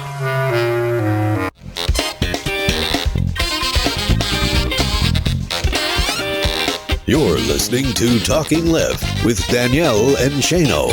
Welcome back to Talking Left with me, Danielle and Shano. Big thanks to Sue Wilson. She rocks. Indeed. Very important stuff. And I just want to remind everybody, MediaActionCenter.net. You can go over and donate. And hey, I want to add this. Because there is a real problem, obviously, with media consolidation. But throughout this country, there are small stations. Yes. There are stations like We Act Radio. Yes, there are. And we can complain about the big, giant, mega corporation ones all day long. But if we don't support the small stations, the family stations, the independently owned stations, they'll get gobbled up too. Yep. And we can't have that happen. Whatever toehold we have on stations like the Great We Act and the Great SoFlo, which is, I realize, online, but we can't lose that. it's a foundation to start from. Yes. So if you have a small station in your area, Pacifica stations especially, KBOO in San Francisco or KPFK, which is a huge signal, but these are still stations that are running outside that corporate mainstream that aren't taking mega BP dollars, so it's harder to stay around. Right, and it's really important to support those stations. I want to say that we realize not everybody can donate. Right. It's not always about money. I didn't say pay. I said support. This goes for any support, any cause we talk about, any cause we support, any website we say to go to. Sometimes retweeting a link or posting something on your Facebook page, getting people involved with an organization like that, or getting people to listen to your local station like We Act. Yes. That is just as important as donating your dollars. Yeah. If people aren't paying attention and supporting a cause, it doesn't matter how many dollars are being donated to it. It can still just disappear because it doesn't have that public interest, that public support. So don't think, hey, I don't have any money. I can't support. Exactly. It does make a big difference, a big, huge difference. I mean, that's why We Act's slogan is do something. Yes. They're not saying spend something. They're not saying buy something. Exactly. They're saying do something. And that's why it's so important. That's what it means. Show up at that event. If you can't be there, tell people about it. Right. There's always something you can do. Yes. Even if it's just talking, which is what we do here. Seriously, that's all we yap. But it's true. I mean, how frustrating is it that we see corporate media talk about the same topics day after day after day? What we've made a joke now, Shano and I, that Fox News has turned into the Obama lied channel. That is all they talk about now on every single show. And then the other cable channels are what next election, perpetual election right, cycle. 2016. We've got a stack of articles here we didn't get to. Look at this. Important things. It's like a book. Where's my camera here? Over here. A book. This is articles we didn't have. I'm getting you a shock mount. This is articles we didn't have time to coverage. Yes. It's just so important. And Shane, that actually segues into our point that we want to bring up every week, because I know you're trying to show some love in the hopes that you may someday get to talk to her. Oh, yes. Your Senator Elizabeth Warren segment. I don't live in Massachusetts, but she's one of our senators. Yes, no, I know. But we made the comment we're gonna last week. We're going to tell you about something Senator Warren is doing every week and how awesome she is. We could do a 3-hour show on what she's doing every week, the Warren Report. But it goes into exactly what we're talking about. This week at the National Consumer Law Center, Senator Warren went up and said there are still too many places where armies of lobbyists are fighting to rig the system. Guess what? That includes the media. That includes the fracking companies we talked about earlier. That includes the defense companies that are buddying up, and buddying up with the NSA.